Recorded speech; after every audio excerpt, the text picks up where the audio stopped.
அரண்யாகண்டம். ராமரும் அவரது தோழர்களும் ஒரு வன புகலிடத்திற்குள் நுழைகிறார்கள். அங்கு புனித முனிவர்களால் வரவேற்கப்படுகிறார்கள். அவர்கள் விருந்தோம்பலை வழங்குகிறார்கள். துறவியர ராமரை தங்கள் அருளுக்கங்களை போற்றி அவர்களை பாதுகாத்து ஆட்சி செய்யுமாறு கேட்டுக்கொள்கிறார்கள்.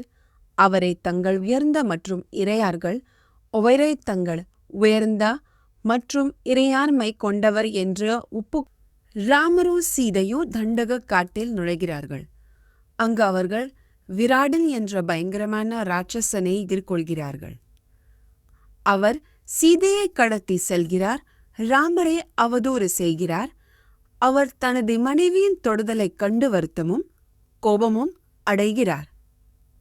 லட்சுமணன் விராடனை கொல்வதாகவும் ராமரும் லட்சுமணனோ வீரதா என்ற சக்தி வாய்ந்த ராட்சசனை எதிர்கொள்கிறார்கள். அவர் பிரம்மாவிடமிருந்து ஒரு வரத்தை பெற்றுள்ளார். இது அவருக்கு தீங்கு விளைவிக்க முடியாதது. இருப்பினும் ராமர் விராடனை அம்புகளால் கொல்கிறார். ஆனால் அவர் தங்கத்தால் குத்தப்பட்ட அம்பால் குத்தப்படும்போது ராட்சசரின் உடல் புத்துயிர் பெறுகிறது. அம்புகள் மற்றும் வாள்களால் கொல்லப்படத் தவறிய பிறகு ராமரும் லட்சுமணனும் சக்தி வாய்ந்த ராட்சசரான விராடனை தோற்கடித்தனர். தங்களுக்கு ஆயுதங்களால் தீங்கு செய்ய முடியாது என்பதை உணர்ந்த ராமர் விராடனை ஒரு குழியில் தள்ளிவிட்டு அங்கு அவர் இறுதியில் இறந்து விடுகிறார். அவர் இறப்பதற்கு முன்பு அவர் ஒரு காலத்தில் சாரபங்காவை சந்திக்க செல்லும் வழியில் ராமர் தெய்வங்களை எதிர்கொள்கிறார். வானத்தில் இந்திரனின் அற்புதமான காரை அவர் காண்கிறார். அதைத் தொடர்ந்து ராமரின் தலைவிதியை பற்றி சாரபங்காவுடன் கலந்துரையாடுகிறார். சாரபங்க சொர்க்கத்தை ஏறிய பிறகு பல்வேறு முனிவர்களும் துறவிகளும் ராமரை அணுகிறார்கள். அவர்கள் ராட்சசர்களை பயமுறுத்துவதிலிருந்து அவரை பாதுகாக்க கோருகின்றனர். ராமர் தனது சகோதரர் லட்சுமணன் மற்றும் மனைவி சீதாவுடன் ஒரு புத்திசாலித்தனமான துறவியான சுதிக்ஷ்ணாவின் புகலிடத்திற்கு சென்றார். சுதிக்ஷ்ணா ராமரை வரவேற்றார். அவருக்கு ஒரு பரலோக சாம்ராஜ்யத்தை அணுக முன்வந்தார். ராமர் மருத்துவட்டார் காட்டில் தங்க விரும்பினார். ஆனால் இறுதியில் சுதிக்ஷ்ணரிடமிருந்து அதன் நன்மைகளை கேட்ட பிறகு புகலிடத்தில் வசிக்க ஒப்புக்கொண்டார். அச்சி சொற்களின் சுருக்கமான சுருக்கம் இங்கே. ராமர், லட்சுமணன், சீதை ஆகியோர் நல்ல பொழுதுபோக்குக்கு பிறகு சுதிக்ஞனின் ஆசிரமத்திலிருந்து புறப்பட்டனர். துறவி அவர்களை ஆசீர்வதித்து அவர்களுக்கு சிறந்த அம்புகள், வில்லுகள் மற்றும் வாள் ஆகியவற்றை கொடுத்தார். மகர்ஷியால் அனுமதிக்கப்பட்ட அவர்கள் புதிதாக கண்டுபிடிக்கப்பட்ட ஆயுதங்களை எடுத்துச் செல்வதிலும் போரில் ஈடுபடுவதிலும் உள்ள ஆபத்துக்களை பற்றி சீதை ராமரை எச்சரிக்கிறார். ஒரு வாளால் சிதைக்கப்பட்ட ஒரு துறவியை பற்றிய கதையை மேற்கோள் காட்டுகிறார்.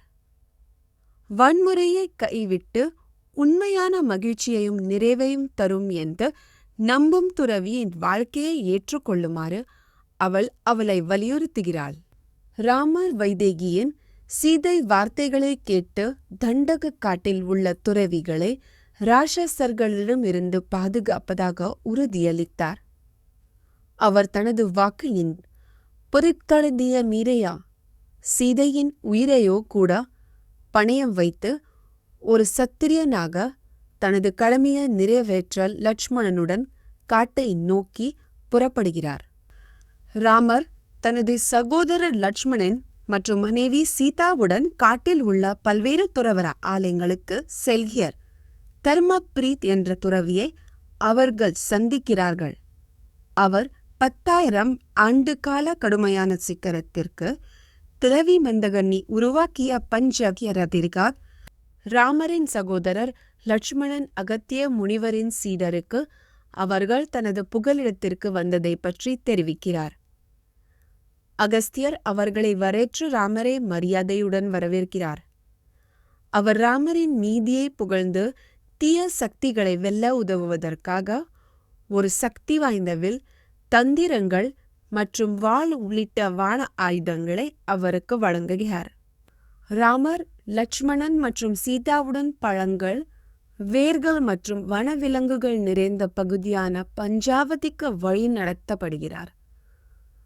துறவி அகஸ்தியர் இந்த வனப்பகுதிக்கு அவர்களை வழிநடத்துகிறார். அவர்களின் நடைக்கலம் மற்றும் சீதையின் மகிழ்ச்சிக்கு இது பொருத்தமானது என்று குறிப்பிடுகிறார். ராமரும் அவரும் அவரது தோழர்களும் ராமர் ஜடாயு என்ற கழுகை சந்திக்கிறார். அவர் தன்னை ராமரின் தந்தையின் நண்பர் என்று வெளிப்படுத்துகிறார். ஜடாயு தனது வம்சாவளியை விளக்கி கடவுள்கள், தீயகள் மற்றும் விலங்குகளின் தோற்றத்தை விவரிக்கிறார். அவர் காடுகள் தங்கியிருக்கும் போது சீதையை பாதுகாக்கவும் ராமருக்கு உதவவும் முன்வைக்கிறார். மேலும் லட்சுமணனுடன் ராமரும் அவரது சகோதரர் லட்சுமணனும் பஞ்சாவதி காட்டை அடைகிறார்கள். அங்கு ராமர் தங்கள் புகலிடத்திற்கு பொருத்தமான இடத்தை கண்டுபிடிக்குமாறு லட்சுமணனுக்கு அறிவுறுத்துகிறார். லட்சுமணன் மரங்கள் மற்றும் மலைகளால் சூழப்பட்ட ஒரு குளம் கொண்ட ஒரு அழகான இடத்தை தேர்ந்தெடுக்கிறார். அவர் விரைவாக ராமருக்கு ஒரு புகலிடத்தை உருவாக்குகிறார். அவர் முயற்சியில் மகிழ்ச்சியுடன் சீதை மற்றும் லட்சுமணனுடன் கோதாவரி நதியில் ராமர் தனது தினசரி துப்புரவுகளை செய்கிறார். ராமரின் சகோதரர் பரதனும் நகரத்தில் துறவரம் செய்கிறார். ராமரை கௌரவிக்கும் வகையில் குளிரையும் கஷ்டங்களையும் சகித்துக் கொண்டிருக்கிறார். ராமர் அவர்கள் மீண்டும் இணைந்ததை பற்றி பிரதிபலிக்கிறார். பாரத மற்றும் சத்ருகனாவின் மீது பாசத்தை வெளிப்படுத்துகிறார். சீதை மற்றும் லட்சுமணன் உட்பட ராமரும் அவரது குடும்பத்தினரும் கோதாவரி ஆற்றின் கரையில் உள்ள தங்கள் புகலிடத்திற்கு வருகிறார்கள். அமர்ந்திருக்கும் போது சுர்பனகா என்ற ஒரு ராட்சசி அவர்களை அணுகி ராமரின் அழகைக் கண்டு மயங்கி ராமரை தனது கணவராக மாற்றிக்கொள்ள சீதாவையும் விழுங்குவதாக ராமனும் லட்சுமணு ராமர் மீது மோகம் கொண்ட சுர்பானகா என்ற ராட்சசியை எதிர்கொள்கிறார்கள். லட்சுமணன் தனது முன்னேற்றங்களை பணிவுடன் நிராகரிக்கிறார். ஆனால் அவள் தவறாக புரிந்து கொண்டு கோபப்படுகிறாள்.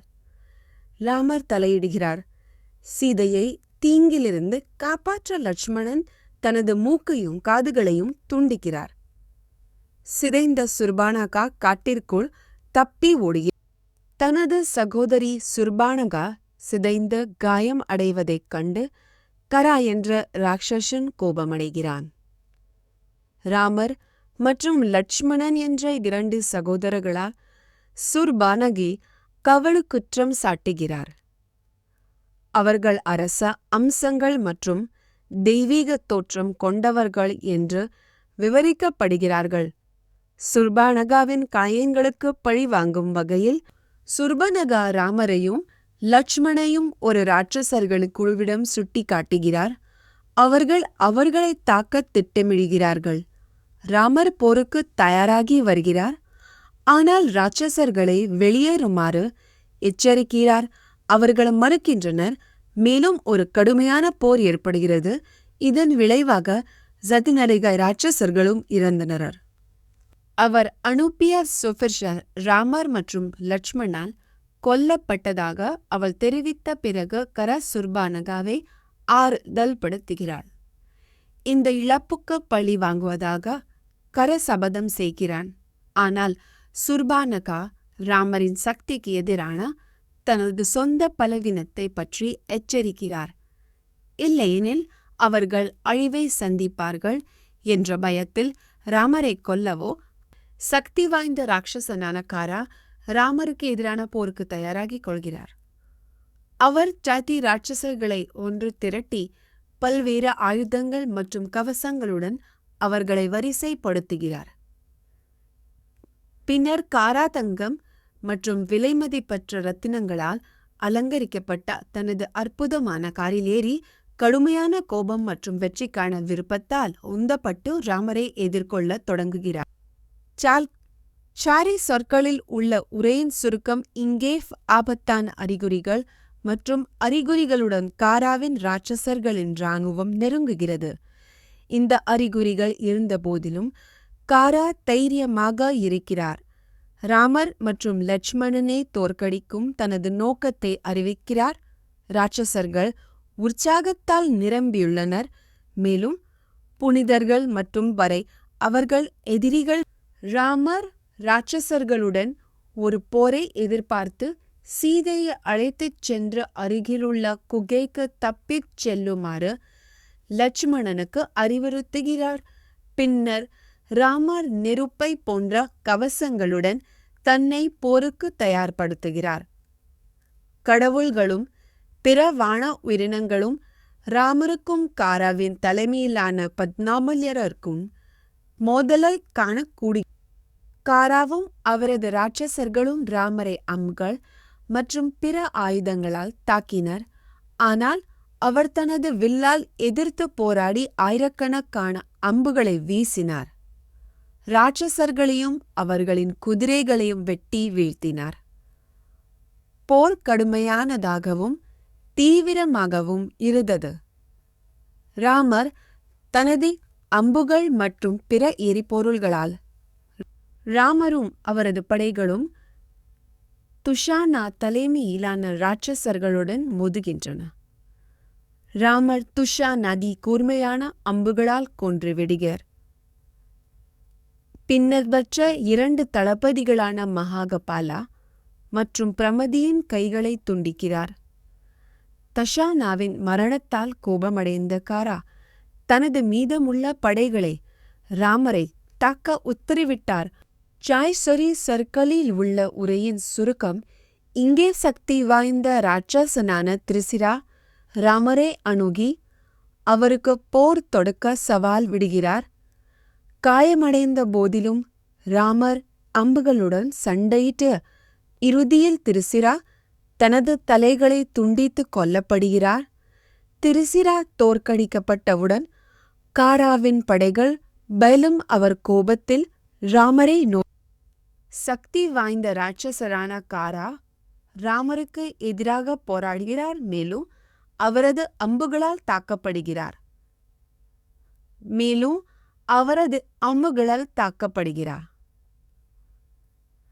மேலும் அவரது வில் சிதைந்து தரையில் குதிக்கிறார். ராமர் வெற்றி பெறுகிறார்.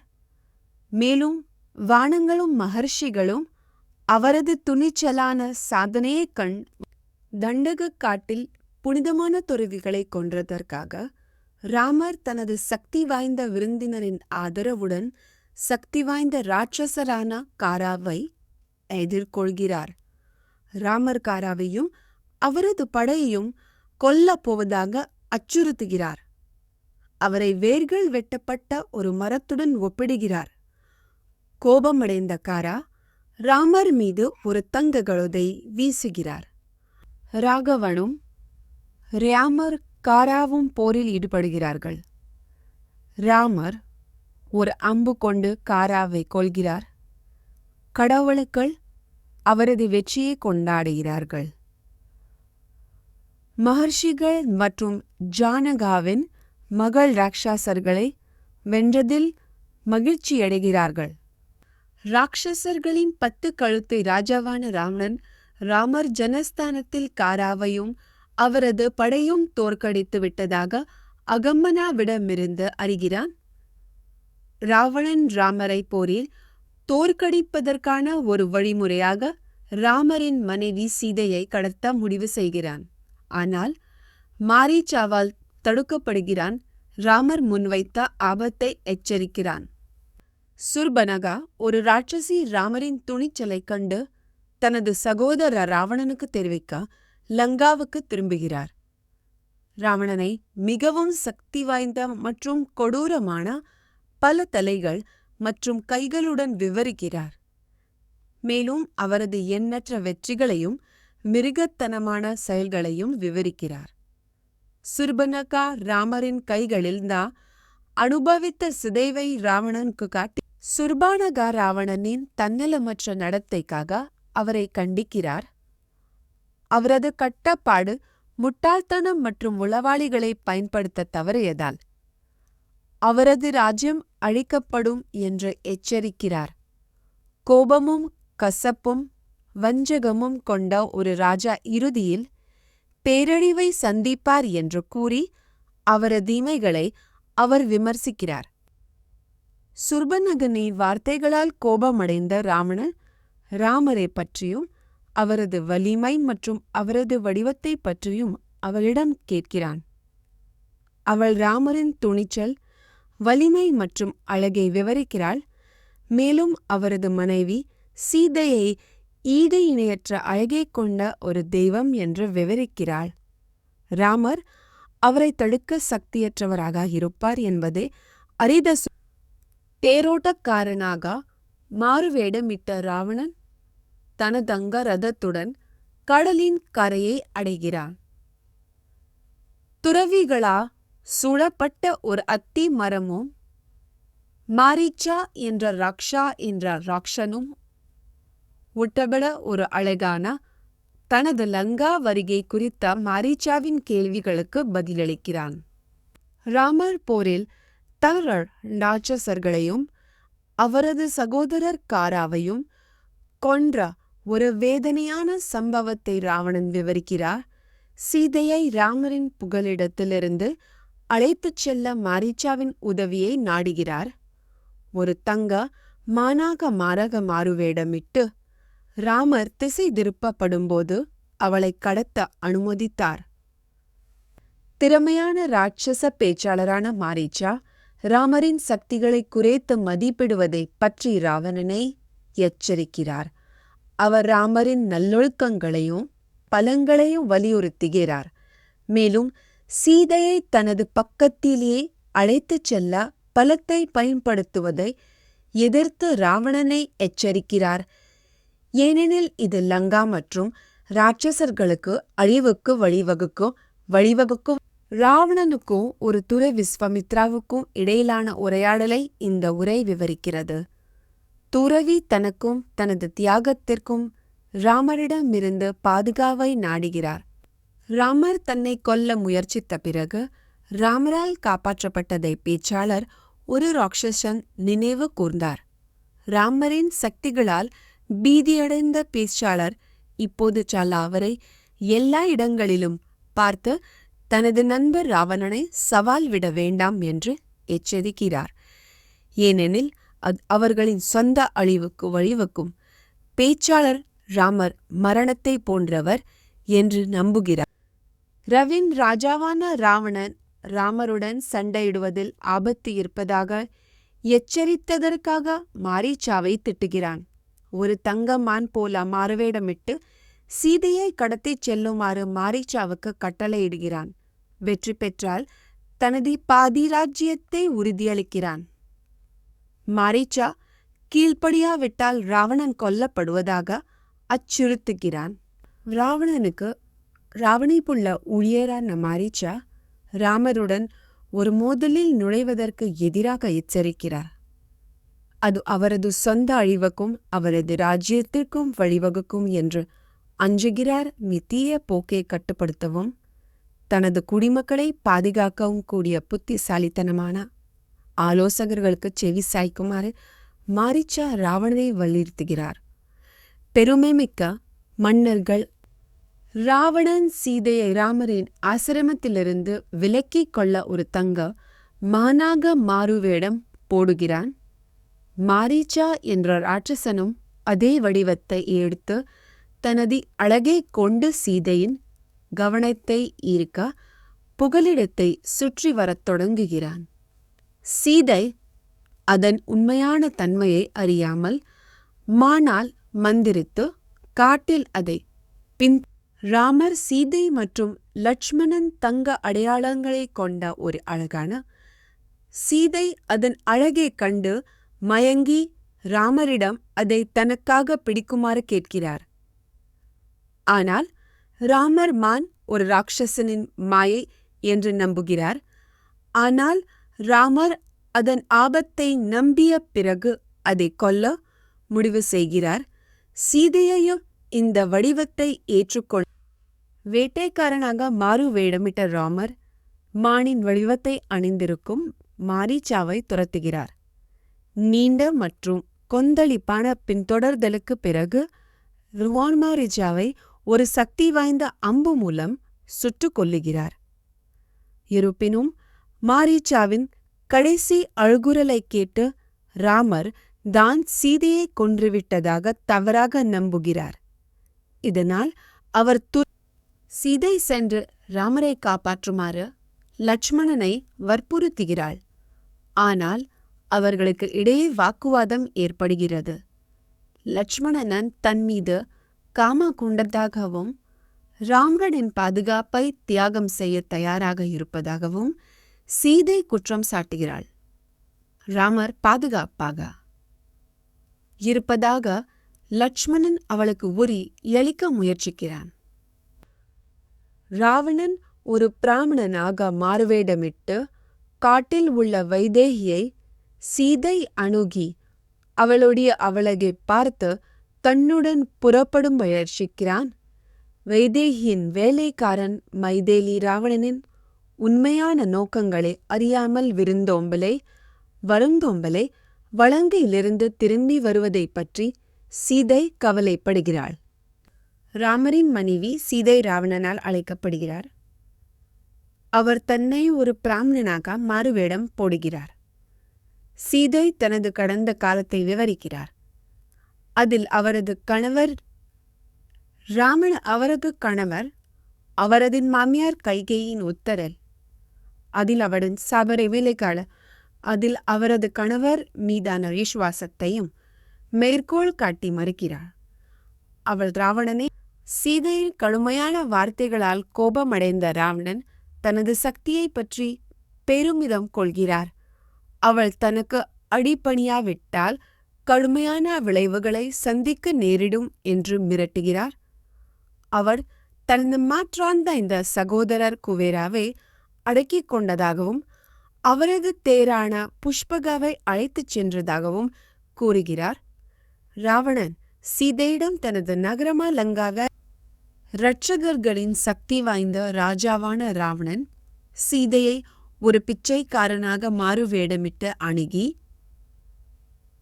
இறுதியில் தனது உண்மையான வடிவத்தை வெளிப்படுத்தி தனது வீரத்தையும் வல்லமையும் பெருமைப்படுத்தினார். சீதையை கடத்திச் சென்று ஒரு கையால் அவளை பிடித்துக்கொண்டு மற்ற கையால் அவள்களை பிடித்துக்கொண்டு பண்டைய கழுகு மன்னரான யாதையு ராவணன் சீதையை கடத்த முயற்சிப்பதைக் கண்டு விழுகிறான். ராவணனின் தீய நோக்கங்களுக்காக அவனை திட்டுகிறான். வித்ராசுரனைப் போல ராமர் தன்னை அழித்து விடுவார் என்று எச்சரிக்கிறான். யாதையு சீதையை பாதுகாப்பதாக சபதம் செய்கிறான். ராவணனுடன் சண்டையிட முன்வைக்கிறான். ஆனால் அவன் திரும்பி வந்தால் ராமரை போரிட அனுமதி தயாராக இருக்கிறான். 10 கழுத்துள்ள இரட்சகரான ராவணன் கழுகுகளின் ராஜாவான யாதாயுடன் சண்டையிடுகிறான். காயப்பட்ட போதிலும் யாதாயு ராவணனின் அம்புகளை எதிர்த்து அவரது தேர் குதிரைகள் மற்றும் தேரோட்டியை தாக்குகிறான். இறுதியில் ராவணன் தனது வில்லை பறித்து யாதாயுன் இறக்கைகள், கால்கள் மற்றும் பக்கங்களை தனது கத்தியை கொண்டு துண்டிக்கிறான். வீழ்ந்த ராவணன் சீதையை பிடித்து கொண்டு இயற்கை உலகிற்கு இடையூறு விளைவிக்கிறான். வானம் இருண்டு போகிறது. சூரியன் மங்குகிறது. உயிரினங்கள் அவள் புறப்படுவதை பற்றி புலம்புகின்றன. ராமரின் கூட்டாளிகள் பேரகிற்கு ஆளாகிறார்கள். ஆனால் கழுகுகளின் ராஜா தடையின்றி இருக்கிறார்.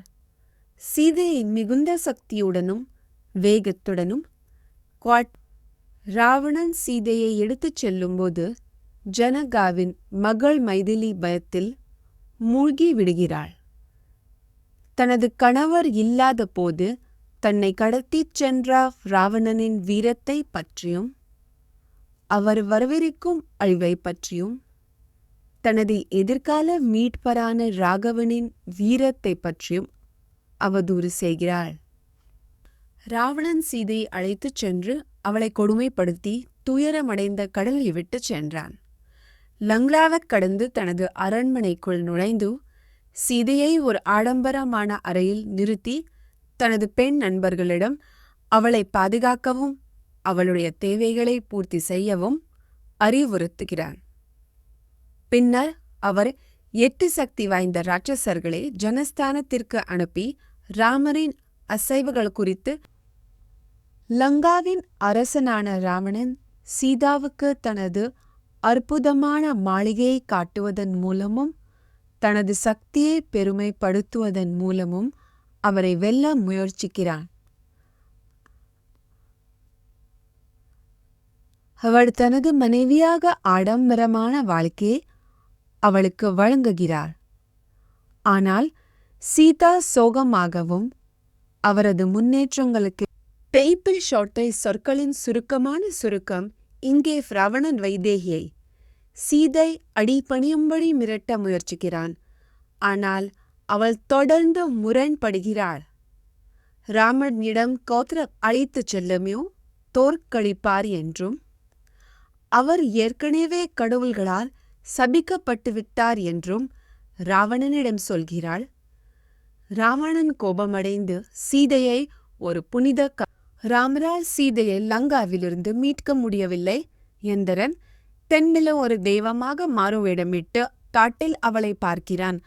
அவளுக்கு உணவை வழங்கிறான். ராமரின் பாதுகாப்பை அவளுக்கு உறுதியளிக்கிறான். தன தெய்வீக அறிகுறிகளால் தன்னை அடையாளம் கண்டு கொண்ட பிறகு சீதை வழங்கப்பட்ட உணவை சாப்பிடுகிறாள். இது அவளுடைய பசியையும் துக்கத்தையும் நீக்குகிறது. மேலும் ராமர் ஜனஸ்தானத்திற்கு திரும்புகிறார். தன்னை சுற்றியுள்ள கத்தும் நரிகள் மற்றும் அறிகுறிகளால் பீதியடைகிறார். சீதை கொல்லப்பட்டிருக்கலாம் அல்லது விழுங்கப்பட்டிருக்கலாம் என்று கவலைப்பட்டு ராட்சசர்களால் பாதிக்கப்பட்ட காட்டில் தனியாக விட்டுவிட்டதற்காக லட்சுமணனை அவர் கண்டிக்கிறார். ராமரின் மனம் கவலையில் உள்ளது. மேலும் அவர்கள் அவளை உயிருடன் கண்டுபிடிப்பார்கள் என்று நினைத்து அவள் பாதுகாப்பு குறித்து அவள் பாதுகிறார். சீதையின் பாதுகாப்பை பற்றி கவலைப்படும் ராமர் லட்சுமணனிடம் அவள் ராட்சசர்களால் தீங்கு செய்யப்பட்டிருக்கிறாளா அல்லது விழிவிட் மீதவளா மிகவும் பயந்து லட்சுமணனுடன் ஜனஸ்தானத்திற்கு விரைகிறார். அவர்களின் புகலிடத்திற்கு வந்தவுடன் ராமர் அது காலியாக இருப்பதைக் கண்டு துக்கத்தில் மூழ்கி சீதையுடன் அந்த இடத்தில் கழித்த மகிழ்ச்சியான நேரங்களை நினைவு சீதை உதவிக்காக அழுவதை கேட்டபோது லட்சுமணனை அவர் கைவிட்டதற்காக ராமர் கண்டிக்கிறார். சீதை தவறாக புரிந்து கொண்டதாகவும் அவர் மாறுவேடத்தில் ஒரு ராட்சசன் என்ற குற்றம் சாட்டியதாகவும் லட்சுமணன் விளக்குகிறார். லட்சுமணனை தீங்கிலிருந்து பாதுகாக்க முடியும் என்று தெரிந்தாலும் அவர் தனது மனைவியின் பக்கத்திலேயே நிற்கவில்லை என் ராமர் ஏமாற்றம். ராமர் தனது மனைவி சீதையை தேடுகிறார். அவர்களின் குடிசை காலியாக இருப்பதை கண்டுபிடித்தார். அவர்களின் குடிசை காலியாக இருப்பதை கண்டுபிடித்தார். அவர் பல்வேறு விலங்குகள் மற்றும் மரங்களை கேள்வி கேட்கிறார். அவர்கள் அவளை பார்த்திருக்கிறார்களா? அவர்கள் அவளை பார்த்திருக்கிறாலும் அவரால் ராமர் தண்டகக் காட்டில் தனது மனைவி சீதையை தேடுகிறார். ஆனால் அவளை கண்டுபிடிக்க முடியவில்லை. இது கடுமையான துக்கத்திற்கும் புலம்பலுக்கும் வழிவகுக்கிறது. அவரது சகோதரர் லட்சுமணனின் முயற்சிகள் இருந்தபோதிலும் ராமர் துக்கத்தில் இருக்கிறார். இறுதியில் சோர்விலிருந்தும் விரக்தியிலிருந்தும் மயங்கி விடுகிறார்.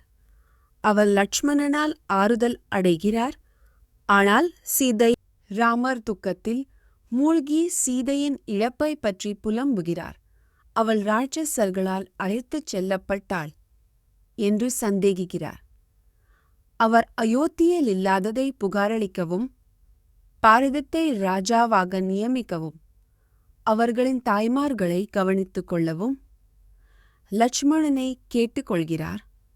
அவர் சீதையிலிருந்து பிரிக்கப்பட்ட காட்டில் இருக்கும்போது சீதை ராவணனால் கடத்தப்பட்டதை அறிந்த ராமர் துக்கத்தில் மூழ்கிவிடுகிறார். தனது கடந்த கால செயல்கள் தனது துரதிர்ஷ்டங்களுக்கு வழிவகுத்ததாகவும் சீதையை பிடிப்பதுதான் தனது சமீபத்திய துன்பம் என்றும் அவர் நம்புகிறார். லட்சுமணன் அவரை ஆறுதல் படுத்த முயற்சிக்கிறார். ராமரை தனது துக்கத்தை கைவிட்டு சீதையை தேடுமாறு வலியுறுத்துகிறார். சீதை காணாமல் போனதைக் கண்டு துக்கமடைந்த ராமர் லட்சுமணனை கோதாவரி நதியில் விசாரணை செய்ய அனுப்புகிறார். லட்சுமணன் வெறுங்கரியுடன் திரும்பி வரும்போது ராமர் அவருடன் மேலும் தேடி செல்கிறார். மேலும் தெற்கே சுட்டிக்காட்டும் ஒரு ஜோடி மான்களை சந்திக்கிறார். சீதை ராட்சசர்களால் எடுத்துச் செல்லப்பட்டதை குறிக்கிறது. சிதறிய பூக்கள் ஆபரணங்களே. சீதை ராவணன் பிடித்த பிறகு ராமரின் கோபத்தை அமைதிப்படுத்த லட்சுமணன் முயற்சிக்கிறார்.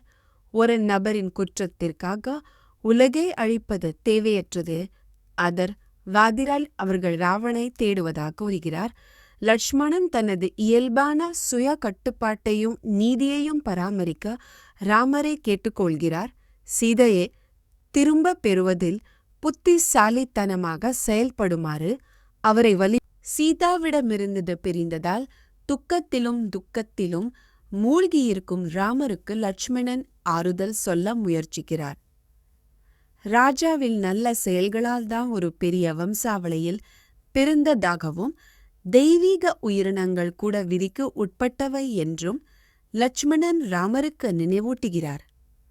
சீதையை காப்பாற்ற சரியானதை பரிசீலித்து நடவடிக்கை எடுக்குமாறு அவர் ராமரை வலியுறுத்துகிறார். ராமரும் லட்சுமணனும் ராட்சசர்களால் நிரம்பிய வனமான ஜனஸ்தானத்தில் சீதையை தேடுகிறார்கள். சீதையை காப்பாற்ற முயன்றபோது ராவணனால் கொல்லப்பட்ட பறவைகளின் ராஜாவான யாதைவை அவர்கள் சந்திக்கிறார்கள். யாதையு ராவணன் சீதையை கடத்திச் சென்றதை கண்டதாகவும் அவர்களின் போராட்டத்தின் சான்றுகளை வழங்குவதாகவும் வெளிப்படுத்துகிறவர் தனது அன்பர் சீதையை மீட்க முயன்றபோது ராவணனால் கொல்லப்பட்ட கழுகு யாதேவின் மரணத்திற்கு ராமர் துக்கப்படுகிறார். யாதேவின் மரணத்திற்கு ராமர் துக்கப்படுகிறார். யாதேவின் தியாகம் இறுதியில் ராவணனின் வீழ்ச்சிக்கும் சீதாவுடன் மீண்டும் இணைவதற்கும் வழிவகுக்கும் என்று அவர் நம்புகிறார். ரகு வம்சத்தை சேர்ந்த 2 சகோதரர்களான ராமரும் லட்சுமணனும் சீதையை தேடும்போது கிரௌஞ்சா என்ற அடர்ந்த காட்டுக்குள் நுழைகிறார்கள். அயோமுகி என்ற ராட்சசி உட்பட பல்வேறு தடைகளை அவர்கள் எதிர்கொள்கிறார்கள். லட்சுமணனால் அவரது மூக்கு மற்றும் காதுகள் துண்டிக்கப்பட்ட பிறகு விழுங்கப்படுகிறார். பின்னர் சகோதரர்கள் பெரிய கைகளுடன் ஒரு தலையில் ராமரும் லட்சுமணனும் காவந்தன் என்ற அரக்கனை எதிர்கொள்கிறார்கள். தானு என்ற ராட்சசன் ராமரால் எரிக்கப்படும் வரை ஒரு அசிங்கமான உயிரினமாக காட்டில் சுற்றித் திரிவதாக சபிக்கப்படுகிறான். தன்னை தகனம் செய்யுமாறு ராமரிடம் கேட்கிறான். சீதை கடத்தப்பட்டதை பற்றிய தகவல்களை தனது அடுத்த வடிவத்தில் வெளிப்படுத்துவதாக உறுதியளிக்கிறான். ராமரால் மட்டுமே தன்னை கொல்ல முடியும் என்றும் தகனம் செய்யப்படுவேன் என்றும். காவந்தாவின் தகனத்திற்கு பிறகு ராமர் தனது சகோதரர் வாலியால் வெளியேற்றப்பட்ட சக்தி வாய்ந்த குரங்கான சுக்ரீவாவுடன் நடப்பு கொள்ளுமாறு அரக்கனால் அறிவுறுத்தப்படுகிறார். சுக்ரீவரின் உதவியுடன் ராமர் சீதையை கண்டுபிடிக்க முடியும்.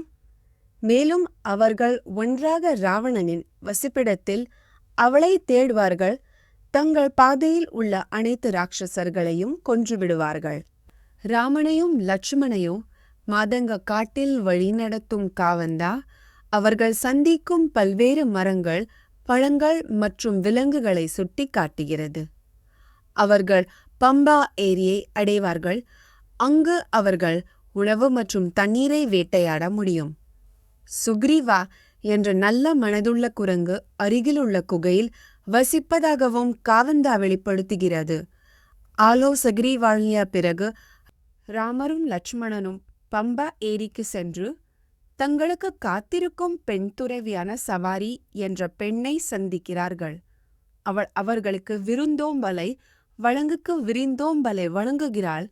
காட்டில் அவர்களின் ஆன்மீக வழிகாட்டிகளுக்கு எப்படி சேவை செய்கிறாள் என்ற கதையை சொல்கிறாள். ராமர் தனது பக்தி மற்றும் துறவரம் பற்றிய கேள்விகளை கேட்கிறார். மேலும் சவாரி தனது போதி ராமரும் லட்சுமணனும் அழகான தோட்டங்களால் சூழப்பட்ட மற்றும் பல்வேறு பறவைகள் மற்றும் விலங்குகளால் நிரம்பிய அழகிய பம்பா ஏரிக்கு வருகிறார்கள். ராமர் ஏரியில் குளிக்கிறார். ஆனால் சீதையை இழந்த சோகத்தில் இன்னும் மூழ்கிவிட்டார். சீதையை கண்டுபிடிக்க உதவ முடியும் என்ற நம்பிக்கையில் அருகிலுள்ள ரிஷ்யமுக மலையில் வசிக்கும் கிஷ்கிந்த கண்டம். சீதை இல்லாததால் துக்கமடைந்த ராமர் பம்பா ஏரியின் அழகை கண்டு பெருமிதம் அடைகிறார். இது அவள் மீதான தனது ஏக்கத்தை அதிகரிக்கிறது. அவர் இயற்கையான காட்சிகளே சீதையின் தோற்றத்துடன் ஒப்பிட்டு அவள் இல்லாமல் அவரது அறையும் எப்படி வலிக்கிறது. லட்சுமண் அவரை ஆறுதல் படுத்த முயற்சிக்கிறார். ராமரே தனது துக்கத்தை கைவிட்டு குரங்குகளின் ராஜாவான சுக்ரீவா ராமர் மற்றும் லட்சுமணனின் வருகையால் அவரை தீங்கு செய்ய தனது சகோதரர் வாலியால் அனுப்பப்பட்டதாக அவர் நம்புகிறார்.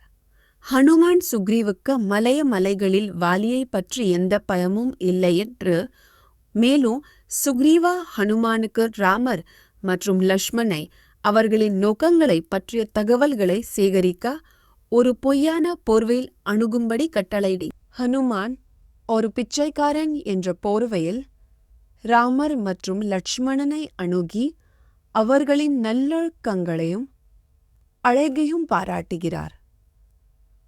அவர் சுக்ரீவின் ஆலோசகர் என்ற தனது அடையாளத்தை வெளிப்படையில் தனது எஜமானின் சார்பாக நட்பை அழைக்கிறார்.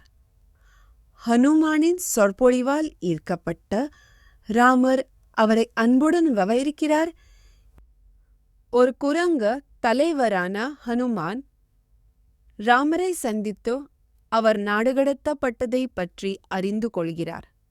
குரங்களின் ராஜாவான சுக்ரீவாவிடம் ராமரின் நிலைமையை அவர் தெரிவிக்கிறார். புதிய நம்பிக்கையுடன் ஹனுமான் சுக்ரீவனை அவர் தெரிவிக்கிறார். புதிய நம்பிக்கையுடன் ஹனுமான் ராமரின் வருகை மற்றும் அவரது உண்மையான இயல்பு பற்றி ஹனுமான் சுக்ரீவா மன்னருக்கு தெரிவிக்கிறார்.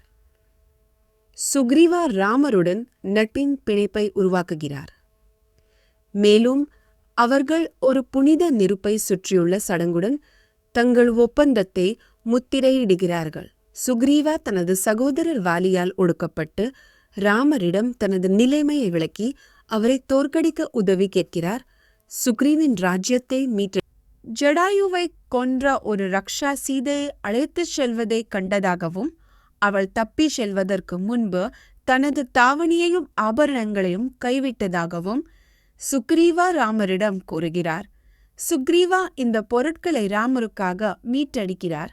சீதாவிடமிருந்து பிரிந்ததை பற்றி துக்கமடைந்த பிறகு சுக்ரீவா ராமருக்கு ஆறுதல் கூறுகிறார். சுக்ரீவா ராமனை தோற்கடித்து சீதையை மீட்டெடுக்க ராமருக்கு உதவுவதாக உறுதியளித்தார். அவரது தைரியத்தையும் பொறுமையையும் தக்க வைத்துக் கொள்ளுமாறு வலியுறுத்தினார். சுக்ரீவனின் வார்த்தைகளால் ராமர் ஆறுதல் அடைந்து தனது அமைதியை மீட்டெடுக்கிறார். சுக்ரீவனை ஒரு சொற்களில் உள்ள உரையின் சுருக்கம் இங்கே. சுக்ரீவா என்ற குரங்கு மன்னன் தனது சகோதரர் வாலியால் துன்புறுத்தப்பட்ட பிறகு ராமரின் உதவியை நாடுகிறான். ராமர் வாலியை கொன்ற சுக்ரீவனுக்கு ஆறுதல் அளிப்பதாக உறுதியளிக்கிறார். சுக்ரீவா எப்படி நியாயமற்ற முறையில் நடத்தப்பட்டு சிறையில் அடைக்கப்பட்டார் என்பதையும் வாலியை பார்த்து அவரது நண்பர் சுக்ரீவனின் மூத்த சகோதரரான வாலி மாயவியால் ஒரு சண்டைக்கு சவால் விடப்பட்டு அவரை எதிர்த்து போராட விரைந்தார். சுக்ரீவா அவரை பின்தொடர்ந்தார். ஆனால் மாயாவி ஒரு குகைக்குள் தப்பி ஓடினார். ஒரு வருடத்திற்கு பிறகு சுக்ரீவா குகையிலிருந்து இரத்தத்தையும் கர்ஜனையையும் கண்டார். வாலி கொல்லப்பட்டதாக முடிவு செய்தார். பின்னர் குரங்கு மன்னரான சுக்ரீவா ராமரிடம் தனது கதையை விவரிக்கிறார். அவருக்கு அநீதி இழைத்த அவரது சகோதரர் வாலியால் அவர் வெளியேற்றப்பட்டார். அவர் தனது மனைவியை அழைத்துச் சென்றார். சுக்ரீவா ராமரின் உதவியை நாடுகிறார். வாலி தண்டிக்கப்படுவதை காணும் வரை அவர் நாடுகடத்தப்படுவார் என்று உறுதியளிக்கிறார். பாலி நம்ப முடியாத வலிமை மற்றும் வலிமையை பற்றி சுக்ரீவா ராமரிடம் கூறுகிறார். இதில் கடலை நகர்த்தி மரங்களை எளிர் நசுக்கும் திறன் அடங்கும். சுக்ரீவா பின்னர் வாலிக்கும் துந்துவி என்ற அசுரனுக்கும் இடையிலான ஒரு போரை விவரிக்கிறார். அங்கு வாலி அவரை கொல்கிறார். ராமரின் திறன்களை சோதிக்க சுக்ரீவா 7 சலா மரங்களில் ஒன்றை சொற்களில் உள்ள உரையின் சுருக்கம். இங்கே ராமர், சுக்ரீவா மற்றும் லட்சுமணனுடன் சேர்ந்து வாலிக்கு எதிரான போருக்கு தயாராகி வருகிறார்.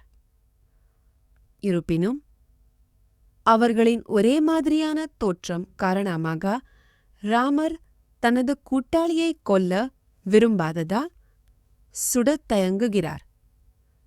சுக்ரீவா தப்பி ஓடுகிறார். ராமர், சுக்ரீவர் மற்றும் அவர்களை பின்பற்றுபவர்கள் வாலியால் பராமரிக்கப்பட்ட கிஷ்கியுத கோட்டைக்கு பயணம் செய்தனர்.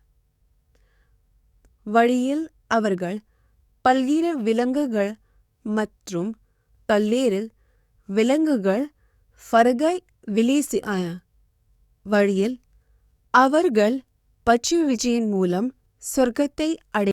ராமரும் சுக்ரீவனும் கிஷ்கிந்தாவில் வாலியுடன் போருக்கு தயாராகின்றனர். கோபமடைந்த சுக்ரீவா வாலியை சண்டையிட அழைக்கிறார். அதே நேரத்தில் ராமர் தனது வாக்குறுதியை நிறைவேற்றி ஒரு அம்பு மூலம் வாலியை அழிப்பதாக உறுதியளிக்கிறார். சுக்ரீவா நகரத்திலிருந்து வாலியை வரவழைக்க உரத்த கர்ஜனை செய்கிறார். சுற்றியுள்ள விலங்குகளை பயமுறுத்துகிறார். ராஜா வாலி சுக்ரீவனின் கூச்சலை கேட்டு அவரை எதிர்கொள்ள விரைகிறார். வாலியின் பாதுகாப்பிற்காக பயந்த தாரா அயோத்தியில் இருந்த சக்தி வாய்ந்த இளவரசர்களான ராமர் மற்றும் லட்சுமணன் உள்ளிட்ட மற்றவர்களுடன் தஞ்சம் புகுந்த தனது சகோதரருடன் போரில் ஈடுபட வேண்டாம் என்று எச்சரிக்கிறார். குரங்குகளின் மன்னன் வாலியும் அவரது சகோதர சுக்ரீவனும் ஒரு கடுமையான போரில் ஈடுபடுகிறார்கள். வாலி இறுதியில் ராமரின் அம்பில் விழுகிறார். சுக்ரீவா ஒரு சலாமரத்தால் தாக்கப்பட்ட பின்னர் சுடப்படுகிறார். ராமர் வாலியை கொல்கிறார். சுக்ரீவா பின்வாங்குகிறார். இந்த விளக்கம் தீவிர மோதலையும் ராமரின் அம்பின் சக்தியையும் வலியுறுத்துகிறது. குரங்கு மன்னன் வாலி ராமரின் அம்பால் காயமடைந்து தரையில் படுத்துக்கொள்கிறான். காயமடைந்தாலும் அவர் பெருமைப்பட்டு ராமரின் தவறான குற்றச்சாட்டுகளுக்கு எதிராக தன்னை தற்காத்துக் கொள்கிறார். ராமர் மனக்கிளர்ச்சியுடன் செயல்படுவதாகவும் மன்னிப்பு மற்றும் இரக்கம் போன்ற அரச நல்லொழுக்கங்களை மீறியதாகவும் வாலி குற்றம் சாட்டுகிறார். ராமர் காயமடைந்த மற்றும் முட்டாள்தனமான குரங்கு மன்னரான வாலியை உரையாற்றுகிறார். அவரது ஒழுக்கக்கேடான நடத்தைக்காக அவரை திட்டுகிறார்.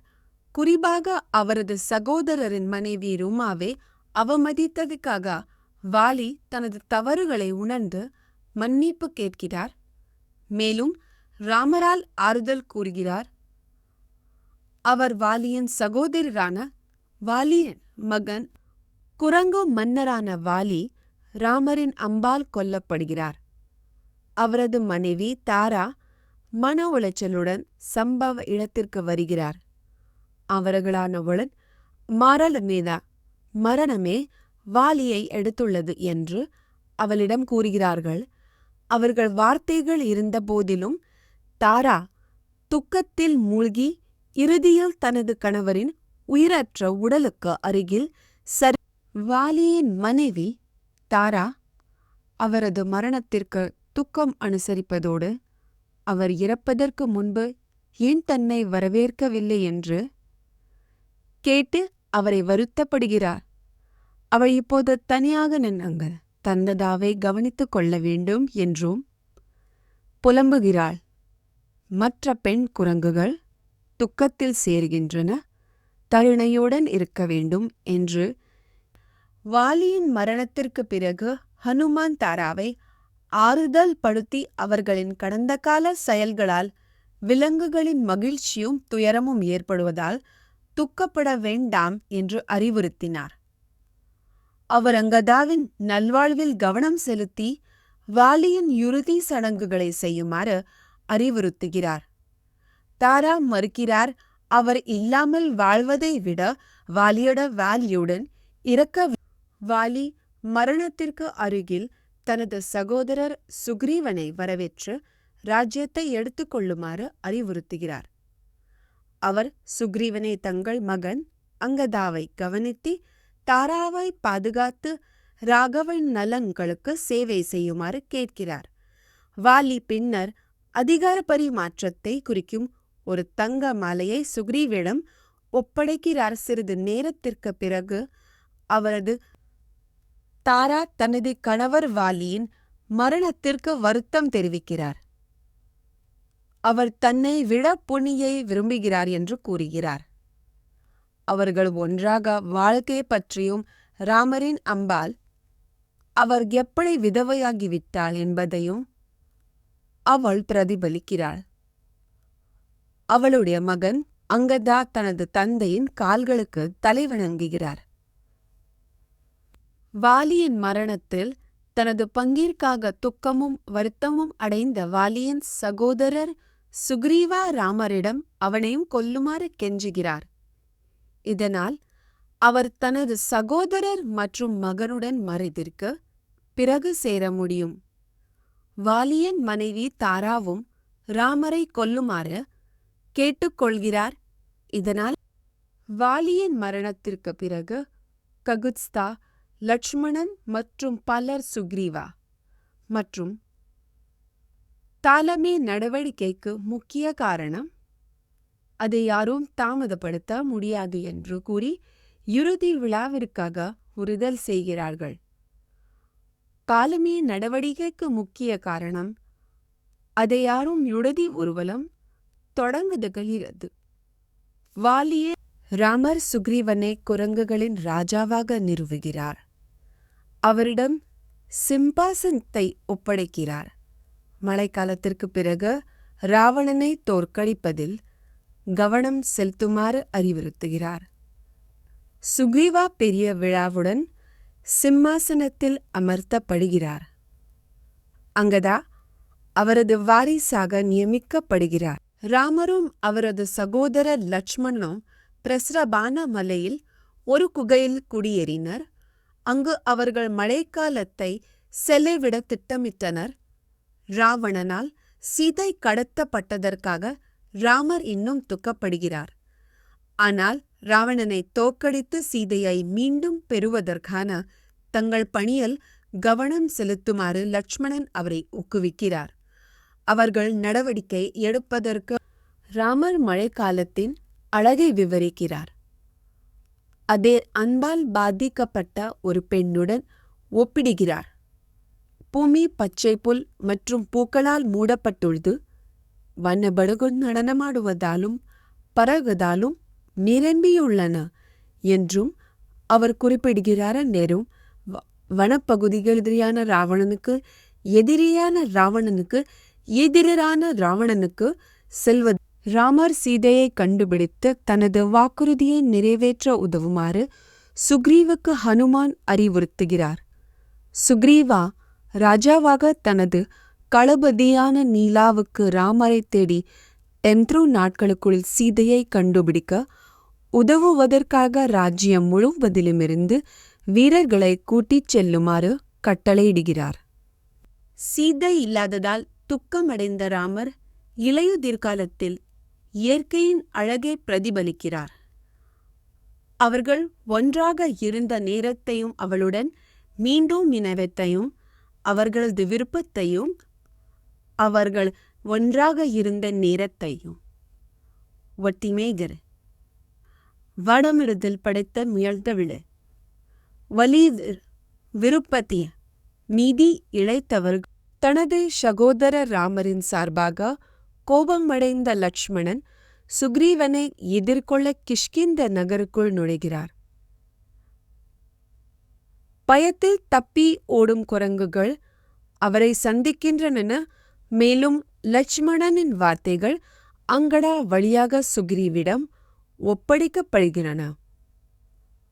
போதையில் இருந்த சுக்ரீவா நிலைமையை பற்றி அறியாமல் சுக்ரீவா தனது ஆலோசகர்களுக்கு விளக்குகிறார். அவர் லட்சுமணனுக்கும் ராமருக்கும் அநீதி இழைக்கவில்லை. ஆனால் ராமரிடமிருந்து பெறப்பட்ட கடந்த கால தயவுகளால் அவர்களின் கோபத்திற்கு பயப்படுகிறார். லட்சுமணனின் வார்த்தைகளை பொறுமையாக கேளுமாறு சுக்ரீவுக்கு ஹனுமான் அறிவுறுத்துகிறார். ஏனெனில் அவை ராமரின் சகோதரர் லட்சுமணன் கிஷ்கிந்தாவில் உள்ள சுக்ரீவரின் அரண்மனைக்குள் நுழைகிறார். அங்கு சுக்ரீவா தனது மனைவி தாராவுடன் காதல்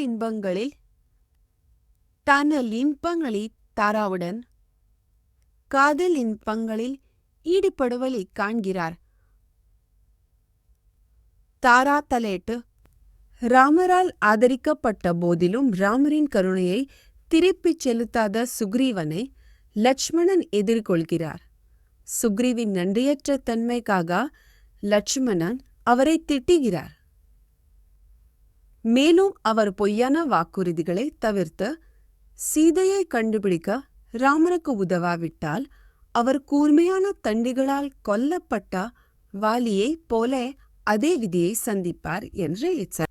ராமரின் அர்ப்பணிப்புள்ள பின்பற்றுபவரான தாரா சுக்ரீவரின் சார்பாக தலையிட்டு அவர் நன்றியற்றவர் அல்லது இதயமற்றவர் அல்ல என்று லட்சுமணிடம் விளக்குகிறார். சோர்வடைந்த மற்றும் அவசர கடமைகளை கொண்ட சுக்ரீவனை மன்னிக்குமாறு ராமரை வலியுறுத்துகிறார். அவரது நிலைமையை துறவி விக்ரமித்ர பற்றுதலின் காரணமாக நேரத்தை புறக்கணித்ததோடு ஒப்பிடுகிறார்.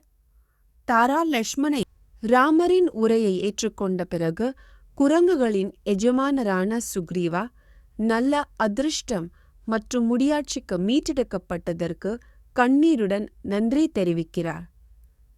ராவணனை கொன்று சீதையை மீட்டெடுப்பதற்கான ராமரின் தேடலில் ராமரை பின்பற்றுவதாக அவர் உறுதியளிக்கிறார். சுக்ரீவின் பணிவையும் வலிமையையும் லட்சுமணன் பாராட்டுகிறார். குரங்குகளின் மன்னரான சுக்ரீவா ஹனுமானுக்கு பல்வேறு மலைகள் மற்றும் பிராந்தியங்களிலிருந்து உலகின் முன்னணி குரங்குகள் அனைத்தையும் சேகரிக்க உத்தரவிட்டார். குரங்குகள் ராமருக்கு பரிசுகளை சேகரிக்கும் பணியில் ஈடுபடுத்தப்படுகின்றன.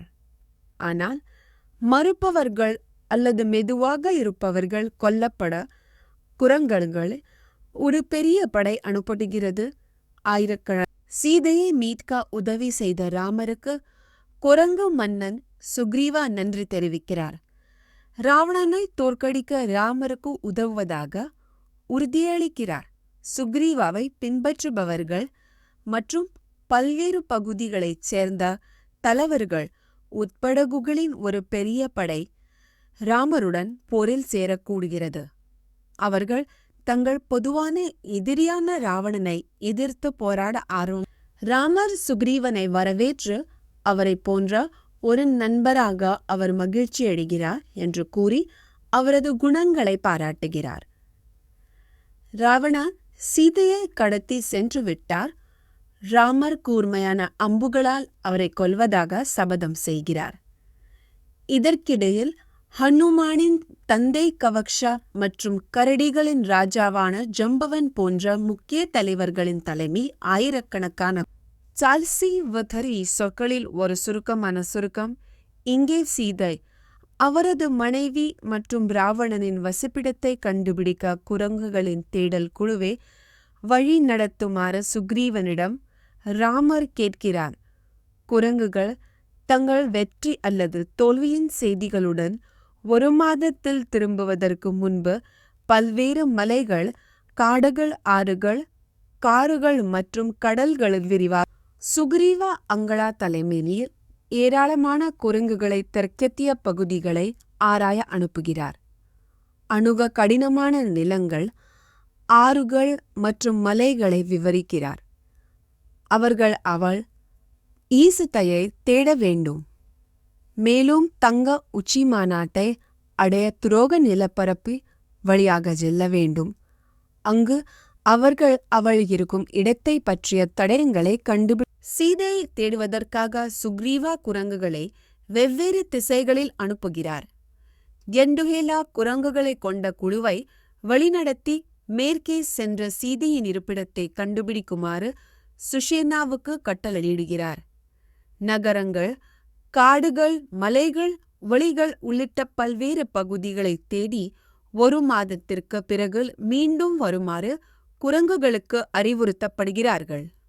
மலைகள், காடுகள் மற்றும் ஆறுகள் உட்பட பல்வேறு இடங்களில் சீதையை தேடவும், சுக்ரீவரால் விவரிக்கப்பட்ட பகுதிகளை ஆராயவும் சுக்ரீவா சாதவலருக்கும் பிற குரங்குகளுக்கும் அறிவுறுத்துகிறார்.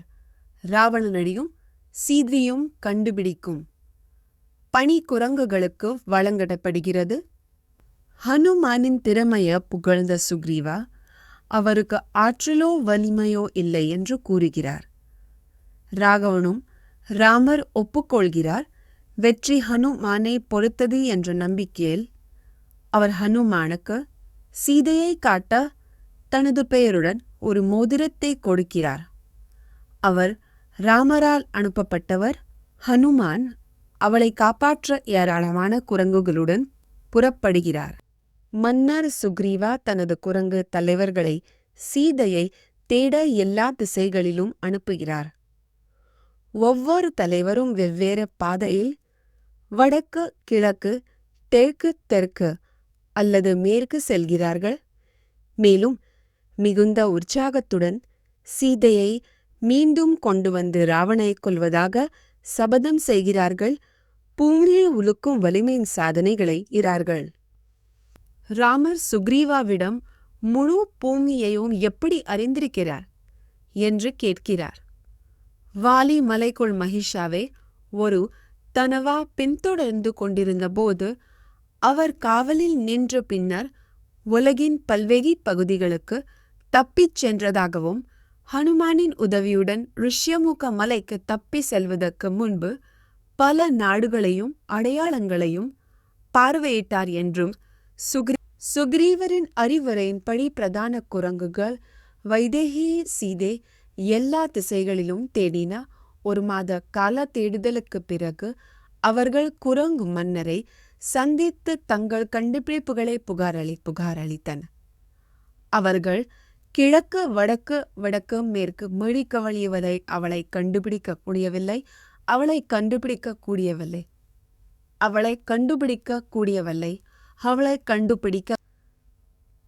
பல்வேறு சொற்களில் ஒரு சுருக்கமான சுருக்கம்.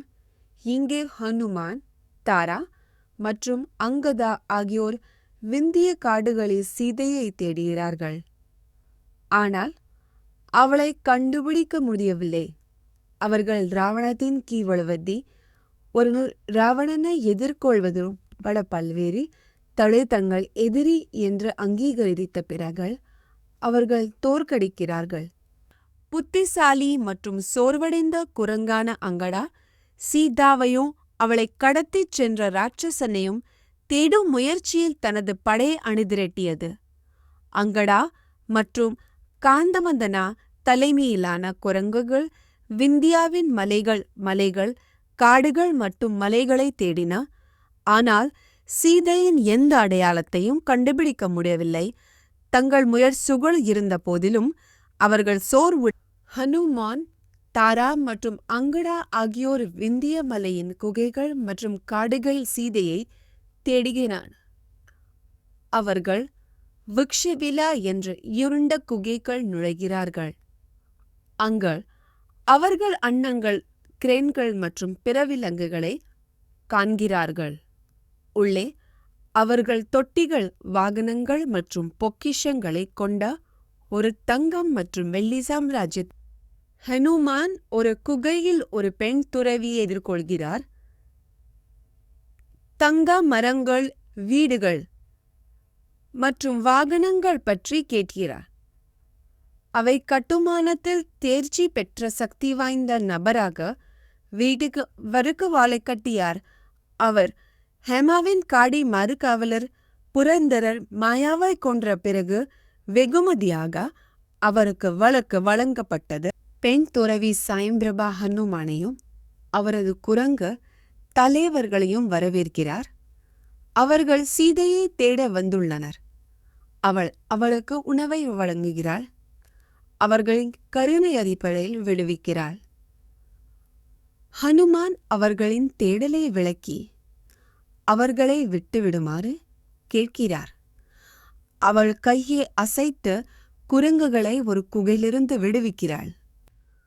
குரங்கு இளவரசர் அங்கதாவும் அவரது தோழர்களும் குறிப்பிட்ட காலத்திற்குள் சீதையை கண்டுபிடிக்க தவறியதால் சுக்ரீவின் கோபத்திற்கு அஞ்சி தண்டனையை எதிர்கொள்வதை விட இறப்பு வரை உண்ணாவிரதம் இருக்க முடிவு செய்கிறார்கள். இருப்பினும் தாரா அவர்கள் ஒரு குகைக்கு திரும்பிச் செல்ல வேண்டும் என்று ஹனுமா அங்கதாவை திறமையான மற்றும் சக்தி வாய்ந்தவர் என்று பாராட்டுகிறார். ஆனால் சுக்ரீவரின் ராஜ்யத்திற்கு அருகில் இருப்பது அவரது வீழ்ச்சிக்கு வழிவகுக்கும் என்று எச்சரிக்கிறார். லட்சுமணை விட அதிக இரக்கமுள்ள சுக்ரீவுடன் சமரசம் செய்யுமாறு அங்கதாவுக்கு அறிவுறுத்துகிறார். மேலும் அமைதியான தீர்வுக்காக அவர்கள் தங்கள் மாமா முன் தாழ்மையுடன் ஆஜராகுமாறு அறிவுறுத்துகிறார். வாலியின் மகன் அங்கதா சுக்ரீவனின் ஒழுக்கக்கேட்டை விமர்சித்து அவர் தனது சகோதரரின் ஆட்சியின் கீழ் வாழ்வதை விட இறப்பு வரை உண்ணாவிரதம் இருப்பார் என்று அறிவித்தார். மற்ற குரங்குகள் துக்கத்தில் மூழ்கி ராமரின் கோபத்திற்கு அஞ்சி அங்கதாவுடன் ஒற்றுமையுடன் பட்டினியால் இறப்பதாக சபதம் செய்தன. அவர்கள் கிழக்கு நோக்கி உட்கார்ந்து தங்கனர். சம்பதி என்ற கழுகு குரங்குகள் சாகும் வரை உண்ணாவிரதம் இருக்கும் மலைக்கு வருகிறது. அவற்றை சாப்பிட விரும்புகிறது. ஆனால் ராமரின் மனைவி சீதா செய்த முந்தைய சபதத்தின் காரணமாகத்தான் அவற்றை கொல்லவதாக அவனிடம் கூறுகிறார். கழுகு அவர்கள் ராவணன் வார்த்தைகளால் நகர்த்தப்பட்டு போரில் ராவணனால் கொல்லப்பட்ட ஜடாயுவின் சகோதரர் என்ற தனது அடையாளத்தை வெளிப்படுத்துகிறது. ஒரு குரங்கு தலைவரான அங்கடா சம்பதி என்ற கழுகு சீதையை கடத்திச் சென்ற ராவணன் இருப்பிடத்தை பற்றி ராமரின் குரங்குகளுடன் தனது அறிவை பகிர்ந்து கொள்கிறது. சம்பதி எப்படி லங்காவை அடைவது என்று அவர்களிடம் கூறுகிறார். மேலும் ராவணனின் கைகளில் தனது சகோதரர் ஜடாயுவின் மரணத்திற்கு பழிவாங்குவதற்காக ஆவியில் அவர்களுக்கு வழிகாட்ட முன் வந்தார். ஹர்ச்சி சொற்களில் உள்ள உரையின் சுருக்கம் இங்கே கழுகு மன்னரான சம்பதி ஜம்பவனிடம் சீதை கடத்தப்பட்டதை தனது மகன் சுபஸ்வாவிடமிருந்து அறிந்ததாக கூறுகிறார். ராவணனும் சீதையும் கடந்து செல்வதை கண்டார். சீதை ராமர் மற்றும் லட்சுமணனுக்காக அழுகிறாள். சம்பதி குரங்குகளை விரைவாக செயல்பட ஊக்குவிக்கிறார். அவை வலிமையானவை என்றும் சம்பதி என்ற கழுகு அங்கடா மற்றும் பிற குரங்குகளுடன் தனது கதையை பகிர்ந்து கொள்கிறது. அவர் முன்பு வெயில் எரிந்ததால் விந்திய மலையில் விழுந்து அங்கு 8000 ஆண்டுகள் கழித்தார். முனிவர் நிக்காகராவுடன் நட்பு கொண்டார். நிக்காகர் இறந்த பிறகு சம்பதி அவர் திரும்பி வருவதற்காக காத்திருந்தார். இறுதியில் துறவியால் சூரியனை பின்தொடர தனது மற்றும் ஜடாயுவின் முயற்சியை சம்பதி நினைவு கூர்ந்தார். ஆனால் அதன் பரந்த அளவு மற்றும் வெப்பம் காரணமாக அவர்கள் திசை திருப்பப்பட்டு சோர்வடைந்தனர். அவர்கள் எல்லா திசையையும் இழந்து பார்வையை தாங்க முடியாமல் மயங்கினர். இறுதியில் ஜடாயு பூமியில் விழுந்தார். இறக்கைகள் இல்லாத மற்றும் பலவீனமான சம்பதி விண்வெளியில் அவர்களின் இறக்கைகளும் வலிமையும் திரும்பும் என்று முனிவர் அழும் துறவினம் கூறினார். பின்னர் அவர் தனது சகோதர லட்சுமணனுடன் நாடுகடத்தப்படும் ராமரின் கதையை முன்னறிவித்தார். அரக்க மன்னன் ராவணனை எதிர்கொண்டார்.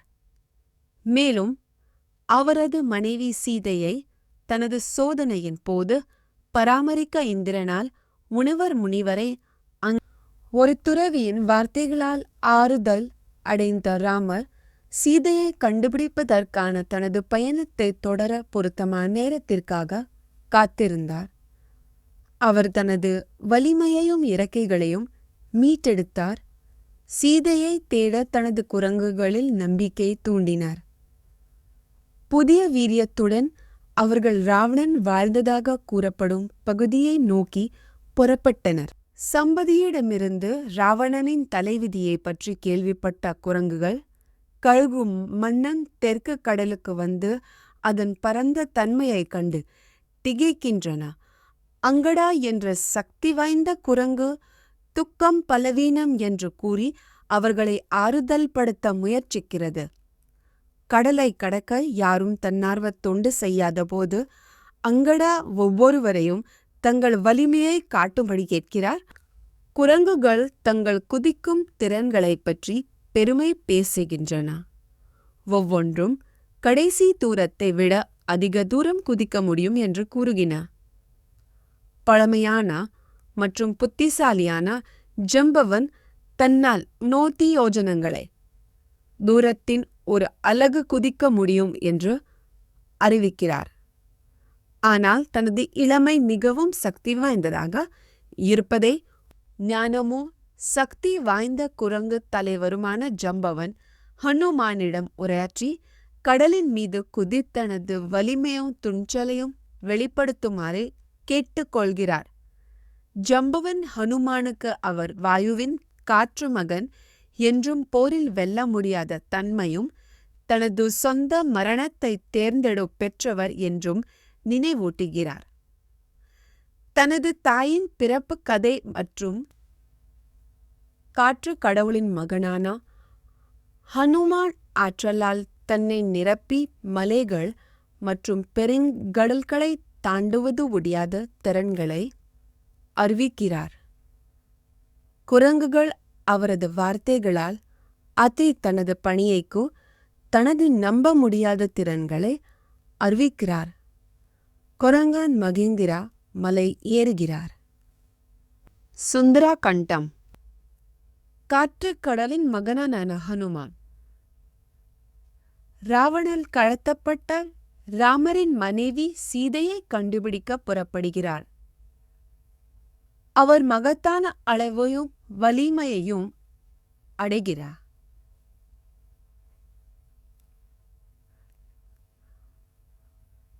மகத்தான அளவை அவர் சந்திக்கிறார்.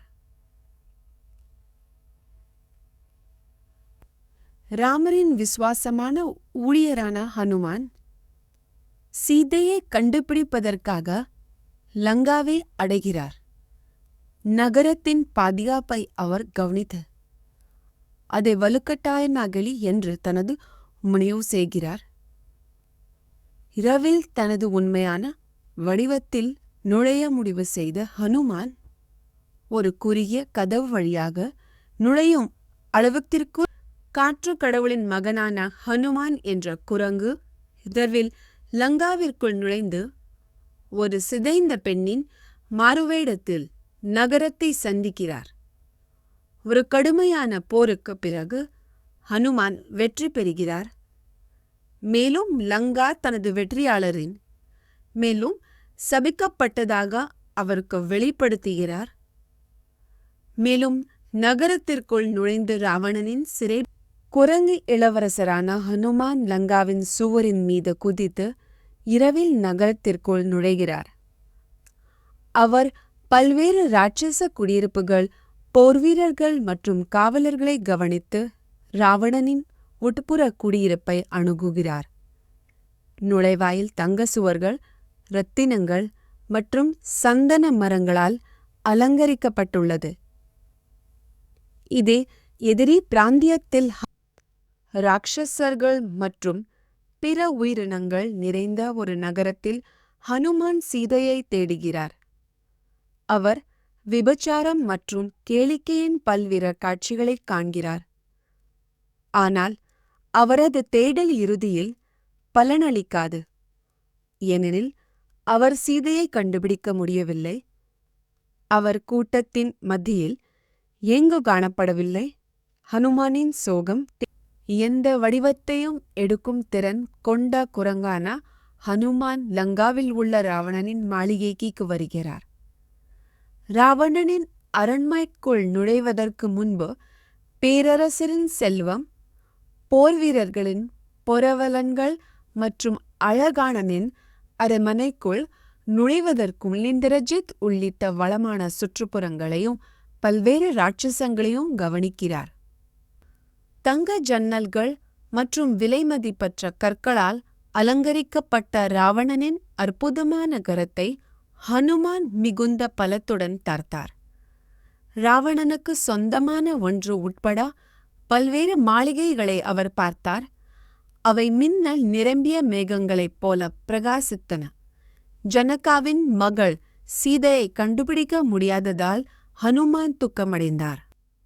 காற்று கடவுளால் உருவாக்கப்பட்ட ராவணனின் வான்வழி கார் திறமை மற்றும் சிறப்பின் அதிசயம் என்று விவரிக்கப்படுகிறது. இது நகைகளால் அலங்கரிக்கப்பட்டுள்ளது. எரியும் தங்க ஜன்னல்கள் மற்றும் நம்ப முடியாத வேகத்தில் பயணிக்கும் திறன் கொண்டது. குரங்கு ராஜா இந்த அற்புதமான வாகனத்தை பார்க்கிறார். அதன் அழகு மற்றும் சக்தியில் வானக்கார்களுக்கு சமம்.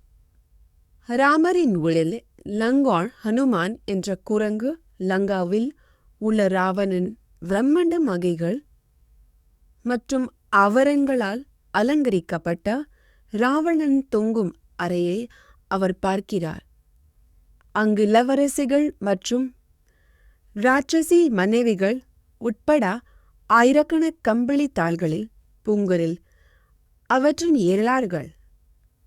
அவற்றின் ஹனுமான் குரங்கின் மாறுவேடத்தில் ராவணனின் அரண்மனைக்குள் நுழைந்து பெரிய படுக்கையில் தூங்கிக் கொண்டிருக்கும் ராக்ஷைத் ராஜாவை பார்க்கிறார். ராவணனின் மனைவிகள் அவரது காலையில் ஆபரண முத்து மாலைகள் அணிந்து கேட்டுக்கருத்தை காண்கிறார். சீதையை ஒத்த மண்டோதரியைக் கண்டு ஹனுமான் மிக அவரது கைகளை அடித்து அவரது வாளை முத்தமிட்டு பாடுகிறார். ஹனுமான் என்ற குரங்கு ராவணனின் அரண்மனைக்குள் நுழைந்து தெய்வங்கள் மற்றும் நாகர்களின் மகள்கள் உட்பட பல பெண்களை பார்க்கிறது. ஆனால் சீதை அல்ல. அவர் முழு அரண்மனையையும் தேடினார். ஆனால் அவளை கண்டுபிடிக்க முடியவில்லை. இதனால் அவர் வேறு எங்கும் தேடுகிறார். ஹனுமான் தனது செயல்களில் எச்சரிக்கையார். ஹனுமான் சீதாவுக்காக ராவணனின் மாளிகையை தேடுகிறார். ஆனால் அவளை கண்டுபிடிக்க முடியவில்லை. அவள் இறந்திருக்க வேண்டும் என்று அவர் கருதுகிறார். ஆனால் அவளை கண்டுபிடிக்க முடியவில்லை. அவள் இறந்திருக்க வேண்டும் என்று சிந்திக்கிறார். அவர்கள் அவரது முயற்சிகளை பற்றி கேட்பார்கள். அவர் விடாமுயற்சியுடன் முடிவு செய்து மாளிகை குரங்கு தலைவரான ஹனுமான் இலங்கையில் சீதையை தேடுகிறார். ஆனால் அவளை கண்டுபிடிக்க முடியவில்லை. வெற்றி பெறாமல் தனது ராஜ்யத்திற்கு திரும்புவதற்கோ அல்லது தொடர்ந்து தேடுவதற்கோ லங்காவில் தங்குவதற்கோ இடையில் அவர் கிழிந்துவிட்டார். ராமர் மற்றும் அவரது தோழர்களின் மரணம் உட்பட தோல்வியின் விளைவுகளை பற்றி அவர் சிந்திக்கிறார். மேலும் இலங்கையில் ஹனுமான் ராவணனின் மாளிகையிலிருந்து அசோகா மரத் தோட்டத்திற்கு குதித்து அதில் பூக்களும் பழங்களும் கொண்ட மரங்கள் நிறைந்திருப்பதை காண்கிறார். இயற்கையின் மீதான அன்பின் காரணமாக அங்கு வருவார் என்று அவர் நம்பும் சீதையை தேடுகிறார். ஹனுமான் ஒரு தங்க சிங்சப்பா மரத்தின் மீது ஒளிந்து கொண்டு சீதையின் தோற்றத்திற்காக ஆவலுடன் காத்திருக்கிறார். அவள் காலையில் ஆற்றங்கரை ஹனுமான் என்ற குரங்கு ராவணனின் தோட்டத்தில் சீதையை தூரத்தில் இருந்து கவனிக்கிறது. அவள் இரட்சசிகளால் சூழப்பட்டிருக்கும் பரிதாபகரமான நிலை அவர் காண்கிறார். மேலும் அவள் சீதாவாக இருக்க வேண்டும் என்று அவளுடைய உடல் பண்புகள் மற்றும் ராமரால் விவரிக்கப்பட்ட ஆபரணங்களின் அல்பிராயு அனுமானிக்கிறார்.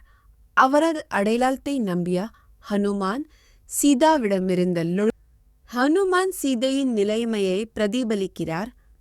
ராமர் மீதான அவரது விசுவாசத்தை பாராட்டுகிறார் மற்றும் அவரது தற்போதைய துன்ப நிலையை புலம்புகிறார்.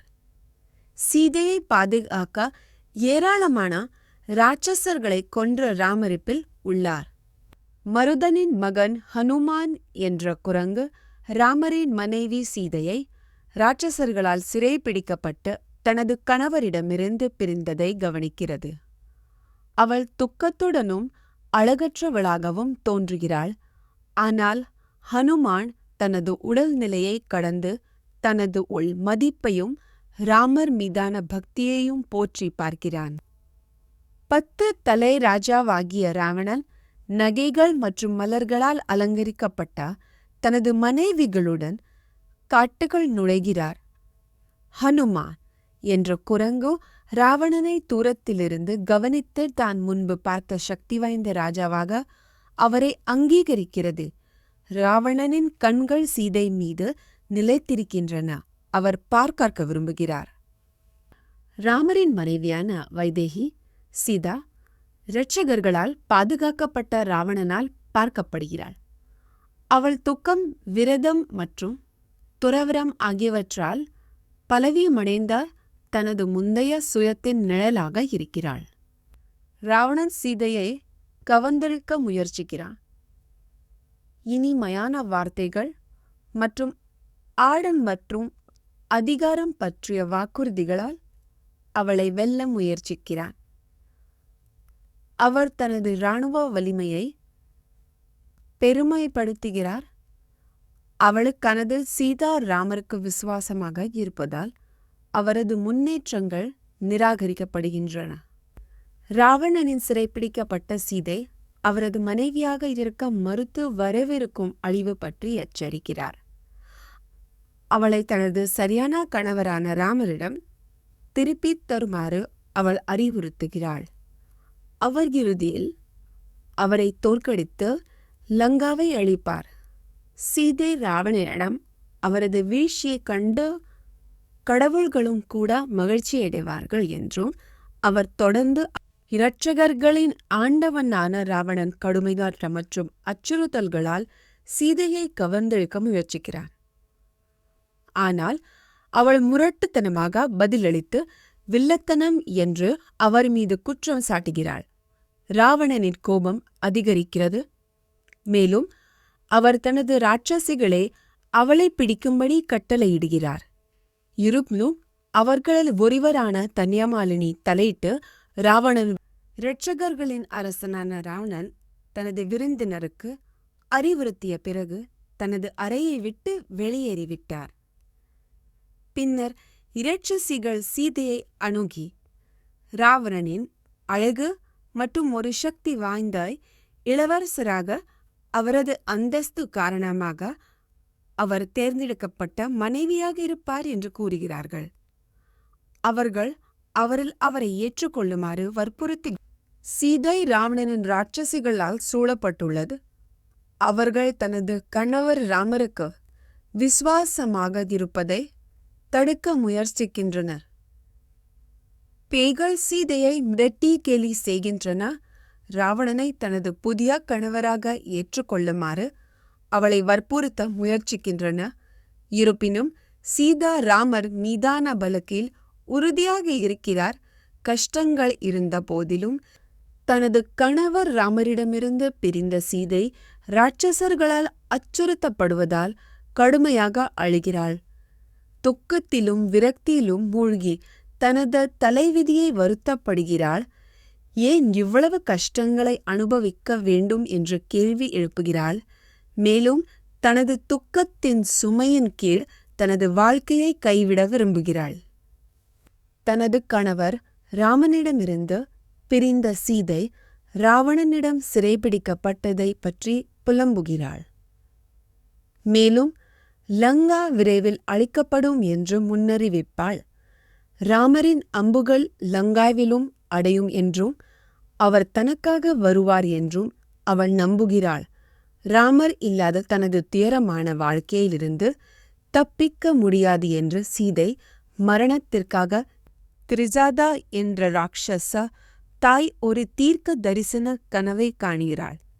ராவணனின் வெற்றி மற்றும் சீதை ராமருடன் மீண்டும் இணைவது பற்றி முன்னறிவிப்பாள்.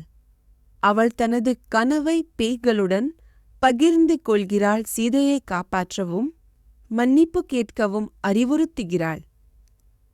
சீதை மகிழ்ச்சியடைந்தால் அவர்கள் பேரழிவிலிருந்து காப்பாற்றப்படலாம் என்று திரிஜா தனது கணவர் ராமரிடமிருந்து பிரிந்த சீதை ராவணனால் அச்சுறுத்தப்பட்டு துக்கத்தில் மூழ்கிவிடுகிறாள். அவள் தனது விதியை வருத்தப்படுகிறாள். ஒரு சுமையாக இருப்பதற்காக குற்ற உணர்வை உணர்கிறாள். நல்ல சகுனங்கள் தோன்றியதால் சீதையின் துக்கமும் சோர்வும் நீங்கின. அவளுடைய கண்ணிமைகள் நடனமாடின. அவள் கை அசைந்தது. அவளுடைய தொடைகள் மகிழ்ச்சியால் துடிக்கின்றன. தூசி மூடிய ஆடைகள் நழுவின. சிவப்பு உதடுகள், அழகான கண்கள் மற்றும் வெள்ளை பற்களால் புத்துணர்ச்சியூட்டும் முகத்தை வெளிப்படுத்தியது. அவளுடைய இதயம் மகிழ்ச்சியால் நிரம்பியது. சக்தி வாய்ந்த குரங்கான ஹனுமா சீதையை தூரத்திலிருந்து கவனித்து வருகிறார். ராமரின் விசுவாசமான ஊழியராக அவளை ஆறுதல் செய்வதற்கும் அவர் சீதையுடன் பேசுவதை பிடித்தார். அவருக்கு தீங்கு விளைவிக்கும் இராட்சசர்களால் கண்டுபிடிக்கப்படுவதை தவிர்ப்பதற்கும் இடையில் அவர் கிழிக்கப்படுகிறார். ஹனுமான் சீதையுடன் மென்மையான தொனியில் பேச முடிவு செய்கிறார். ராமரின் நல்லொழுக்கங்களை புகழ்ந்து மிகவும் புத்திசாலித்தனமான ஒரு குரங்கு வைதேகியிடம் அரசர் தசரதன் மற்றும் அவரது மகன் ராமர் காட்டிற்கு வெளியேற்றப்பட்ட ஒரு வீர இளவரசர் பற்றி கூறுகிறது. ராமர் பல இராட்சசர்களை கொன்று இறுதியில் தனது மனைவி சீதையை ராவணனால் அழைத்துச் சென்றார். பின்னர் குரங்கு சுக்ரீவரின் உதவியுடன் சீதையை கண்டுபிடித்ததை விலும் ராகவா ராமர் சொன்னபடி தனது மரத்தில் குரங்கு போன்ற ஒரு உயிரினத்தை பார்த்த சீதை கோபமடைகிறாள். ஆனால் அதன் பணிவு மற்றும் அழகை கவனித்த பிறகு அவள் மீண்டும் பயப்படுகிறாள். இது ஒரு கனவா அல்லது உண்மையா, அது ஒரு சகுனமா என்று அவள் ஆச்சரியப்படுகிறாள். இறுதியில் அந்த உயிரினம் உண்மையானதாக இருக்க வேண்டும் என்று அவள் பிரார்த்தனை செய்கிறாள். அது ராமர் அல்லல் லக்ஷ்மணன். ஹனுமான் ஒரு காட்டில் சீதையை சந்திக்கிறார். தனது அறிவின் மூலம் அவளை அடையாளம் கண்ட பிறகு அவள் உண்மையில் ராமரின் மனைவி சீதா என்று கேட்கிறாள். அவள் தனது அடையாளத்தை உறுதிப்படுத்துகிறாள். ராவணன் நாடுகடத்தப்பட்டியும் காட்டில் தனது கணவர் நாடு கடத்தப்பட்டதை பற்றியும் ஹனுமானிடம் சொல்கிறாள். தனது கணவர் ராமரிடமிருந்து பிரிந்த சீதை ராமரால் அனுப்பப்பட்ட குரங்கு தூதர் ஹனுமானை சந்திப்பதில் மிகுந்த மகிழ்ச்சி அடைகிறாள். இருப்பினும் ஆரம்பத்தில் அவர் மாறுவேடத்தில் ராவணன் என்று சந்தேகிக்கிறாள். ஆனால் ஹனுமான் தான் உண்மையில் ராமரின் தூதர் என்று அவளுக்கு உறுதியளிக்கிறார். மேலும் ராமரின் ராமனின் தூதரும் குரங்கருமான ஹனுமான் ராவணனுடன் இன்னும் சிறை பிடிக்கப்பட்டிருக்கும் சீதாவுக்கு ராமர் உடல் வருகிறார். ராமர் விரைவில் சீதையை காப்பாற்றி ராவணனை தோற்கடிப்பார் என்று ஹனுமான் உறுதியளிக்கிறார். ராமரின் தூதரான ஹனுமான் சீதையை சந்தித்து ராமர் அவளை தேடுகிறார் என்று அவளுக்கு உறுதியளிக்கிறார். அவர் ராமரின் அன்றாட வழக்கத்தை பற்றியும் அவள் மீதான தனது அன்பை பற்றியும் ராவணை காப்பாற்றுவதற்கான தனது உறுதியை பற்றியும் அவளிடம் கூறுகிறார். ஒரு வருடத்திற்குள் ராமர் தன்னை காப்பாற்ற முடியாமல் போனது குறித்து சீதை ஹனுமானிடம் தனது கவலையை வெளிப்படுத்துகிறார். அவர்கள் எதிர்கொள்ளும் ஆபத்துகள் மற்றும் தடைகள் ஆகியவற்றை கருத்தில் கொண்டு ஹனுமானின் கடலை கடந்து செல்லும் அவரது திறனை அவள் கேள்வி கேட்கிறாள். ஹனுமானின் உத்தரவாதங்கள் இருந்த போதிலும் சீதை வீழ்ச்சியடையும் அல்லது ராட்சசர்களால் பிடிக்கப்படுவார் என்ற பயத்தால் ஒரு குரங்கு தலைவரான ஹனுமான் ராவணதால் கடத்தப்பட்ட சீதையை சந்திக்கிறார். அவள் ராமருடன் தனது கடந்த காலத்தை விவரிக்கிறாள்.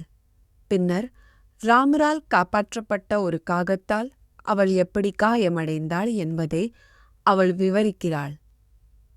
சீதை ராமரால் புறக்கணிக்கப்பட்டதாக புலம்புகிறாள். மேலும் ஹனுமானிடம் ஒரு செய்தியை வழங்குமாறு கேட்கிறாள்.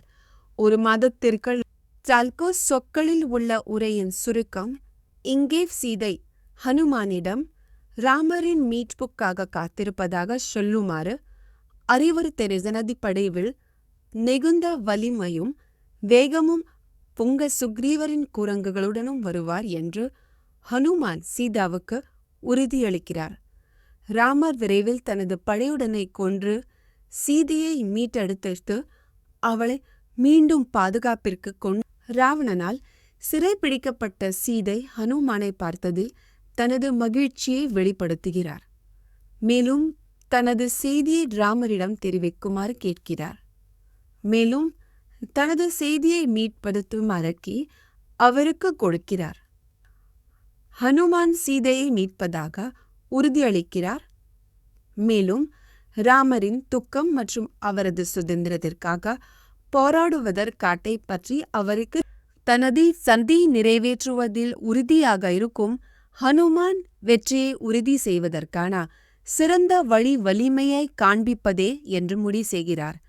அவர் ராட்சச மன்னரின் மனைவிகளின் தோட்டில் மரங்களை தட்டி அவர்களின் எஜமானிய யுவராஜாவின் வடிவத்தை அசைக்க முடியாத வீரத்துடன் ஹனுமான் படையுடன் சண்டையிட்டு அழித்து தனது பயணத்திற்கு வழிவகுக்கிறார். சால்வ சொற்களில் உள்ள உரையின் சுருக்கம் இங்கே ஹனுமான் தங்கள் நகரத்தை அழித்ததை பற்றியும் சீதையுடனான அவரது உரையாடலை பற்றியும் இரட்சசிகள் ராவணனுக்கு தெரிவிக்கிறார்கள். கோபமடைந்த ராவணன் தனது ஆதரவாளங்க சக்தி வாய்ந்த குரங்கால் விரைவாகார். ஆனால் அவர் சக்தி வாய்ந்த குரங்கால் விரைவாக தோற்கடிக்கப்படுகிறார்கள்.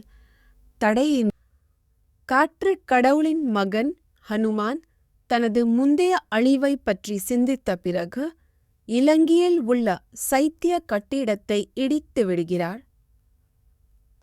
அவர் நம்ப முடியாத வலிமையை காட்டுகிறார்.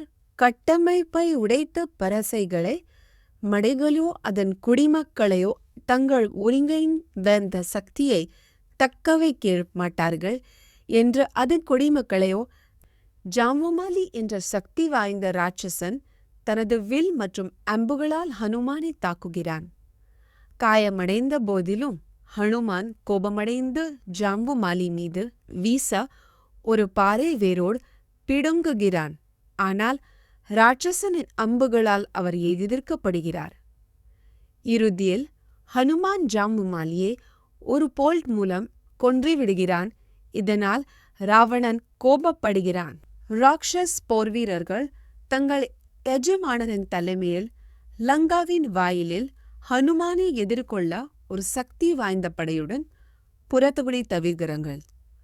ஹனுமான் அம்புகளை தவிர்க்கவும் தனது அடி அறை மற்றும் மார்பு அழுத்தத்தால் பல ராட்சசர்களை சிரமமின்றி கொல்லவும் போர் தீவிரமடைகிறது.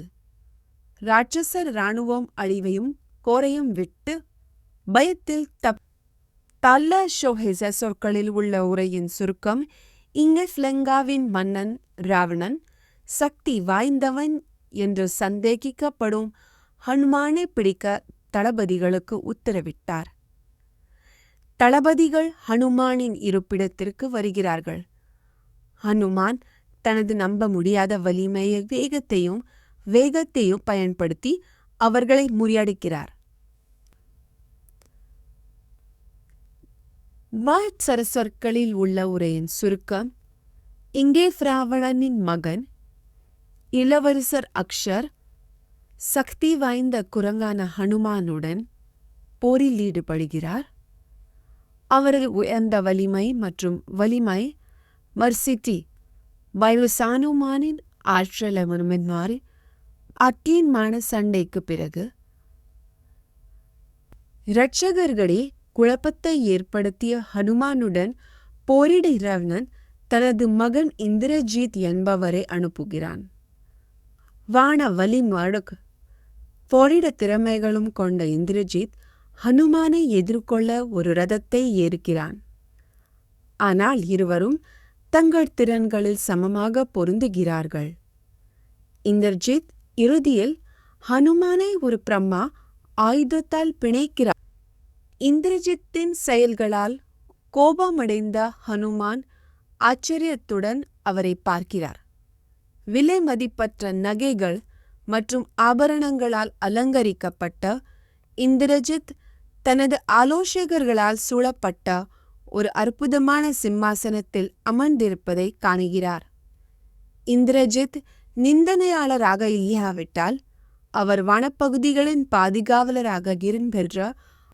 கோபத்தில் மூழ்கிய ராவணன் அது நந்தி அல்லது வாலியின் மகன் என்று சந்தேகிக்கும் சக்தி வாய்ந்த குரங்கிடம் விசாரணை நடத்துகிறான். குரங்கு பதிலளித்து தான் ராமரிடமிருந்து ஒரு பணியில் இருப்பதாக கூறி ராவணனை பார்க்க விரும்புவதாகவும் தனது பிரசன்னத்தை பெரிய தந்தையிடமிருந்து ஒரு வரப்பிரசாதமாக வழங்குவதாகவும் லாபகரமான செய்திக்காக ராவணனின் காதை தேடுவதாகவும் ராமரின் தூதரும் குரங்கருமான ஹனுமான் சீதை மீட்டெடுக்க ராட்சச மன்னரின் இல்லத்திற்கு வருகிறார்.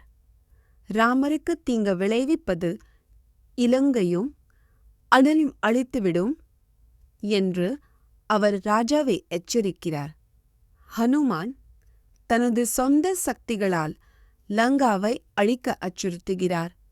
ஆனால் இறுதியில் இந்த விஷயத்தில் ராமரின் முடிவை தூதர்களை கொல்வது அறநெறி மற்றும் சமூக விதிமுறைகளுக்கு எதிரானது என்று கூறி ராவணனின் சகோதர விபீஷணா குரங்கு தூதர் ஹனுமானை கொல்ல வேண்டாம் என்று அவரை வற்புறுத்த முயற்சிக்கிறார். ஹனுமானை கொல்வது எந்த தீங்கும் ஏற்படுத்தாது என்று நம்பி ராவணன் மறிகிறார். ஆனால் விபீஷணா தொடர்ந்து வாதிடுகிறார். ஒரு தூதரை கொல்வதன் சாத்தியமான விளைவுகளை சுட்டிக்காட்டி ஹனுமான் கட்டப்பட்டு தனது வாள் தீக்குளித்து ராட்சசர்களால் லங்காவை சுற்றி வழி நடத்தப்பட்டார். வலி இருந்த போதிலும் அவர் தப்பிக்கவும் பழிவாங்கவும் தீர்மானித்தார். சீதையின் பிரார்த்தனையின் உதவியுடன் தீக்குளித்தார். ஹனுமான் தனது பிணைப்புகளை உடைத்து தன்னை விடுவித்துக் கொண்டார். பின்னர் மீண்டும் லங்காவை பார்ப்பதற்கு முன்பு நகர வாயிலில் காவலர்களை கொன்றார். காற்றின் கடவுளின் மகனும் சக்தி வாய்ந்த குரங்கான ஹனுமான் லங்கா நகரத்தை அழித்து அதன் கோட்டைகள், அரண்மனைகள் மற்றும் குடியிருப்புகளை எரித்து விடுகிறான். பிரபுக்கள் மற்றும் போர் வீரர்கள் உட்பட எண்ணற்ற ராட்சசர்களை கொன்று விடுகிறான். யாரையும் காயப்படுத்தாமல் விடுகிறான். ஹனுமானின் தீப்பிழம்புகள் பரவுவதால் நகரத்தின் பிரகாசமும் சாம்பலாக ஹனுமான் தனது செயல்களை பற்றி சிந்திக்கிறார். லங்காவை எரித்ததற்காக வருத்தப்படுகிறார். சீதையை பாதுகாக்க தவறிவிட்டார் என்பதை உணர்கிறார். இருப்பினும் மங்களகரமான சகுனங்களை கண்டும் புனிதர்களின் வார்த்தைகளை கேட்டும் சீதை தனது சொந்த நல்லொழுக்கம் மற்றும் பக்தியால் காப்பாற்றப்பட்டிருக்கலாம் என்று அவர் நம்புகிறார். இந்த புதுப்பிக்கப்பட்ட நம்பிக்கை அவரை மகிழ்ச்சியால் ராவணனை தோற்கடிக்க ராமரும் அவரது படையும் விரைவில் வருவார்கள் என்று ஹனுமான் சீதையை ஆறுதல் படுத்துகிறார். பின்னர் அவர் கடலின் தெற்கு கரைக்கு புறப்படுகிறார். நம்ப முடியாத வலிமையுடன் மலைகள் மற்றும் கடல்களை கடந்து அதன் பின்னணியில் அழிவையும் குழப்பத்தையும் ஏற்படுத்துகிறார். ஹனுமானின் ஏற்றம் தெளிவாக விவரிக்கப்பட்டுள்ளது. சக்தி வாய்ந்த குரங்கான ஹனுமான் மேகங்கள் மற்றும் அதிசயங்களின் பாதையை விட்டு கடலை கடந்து லங்காவுக்கு நீந்துகிறார். மைனகா மலகிலில் ஜம்பன் மற்றும் பிற குரங்குகளை சந்திக்கிறார். அவர்கள் தனது வெற்றிகரமான பயணத்திற்கு பிறகு அவரை பார்த்து மிகவும் மகிழ்ச்சி அடைகிறார்கள்.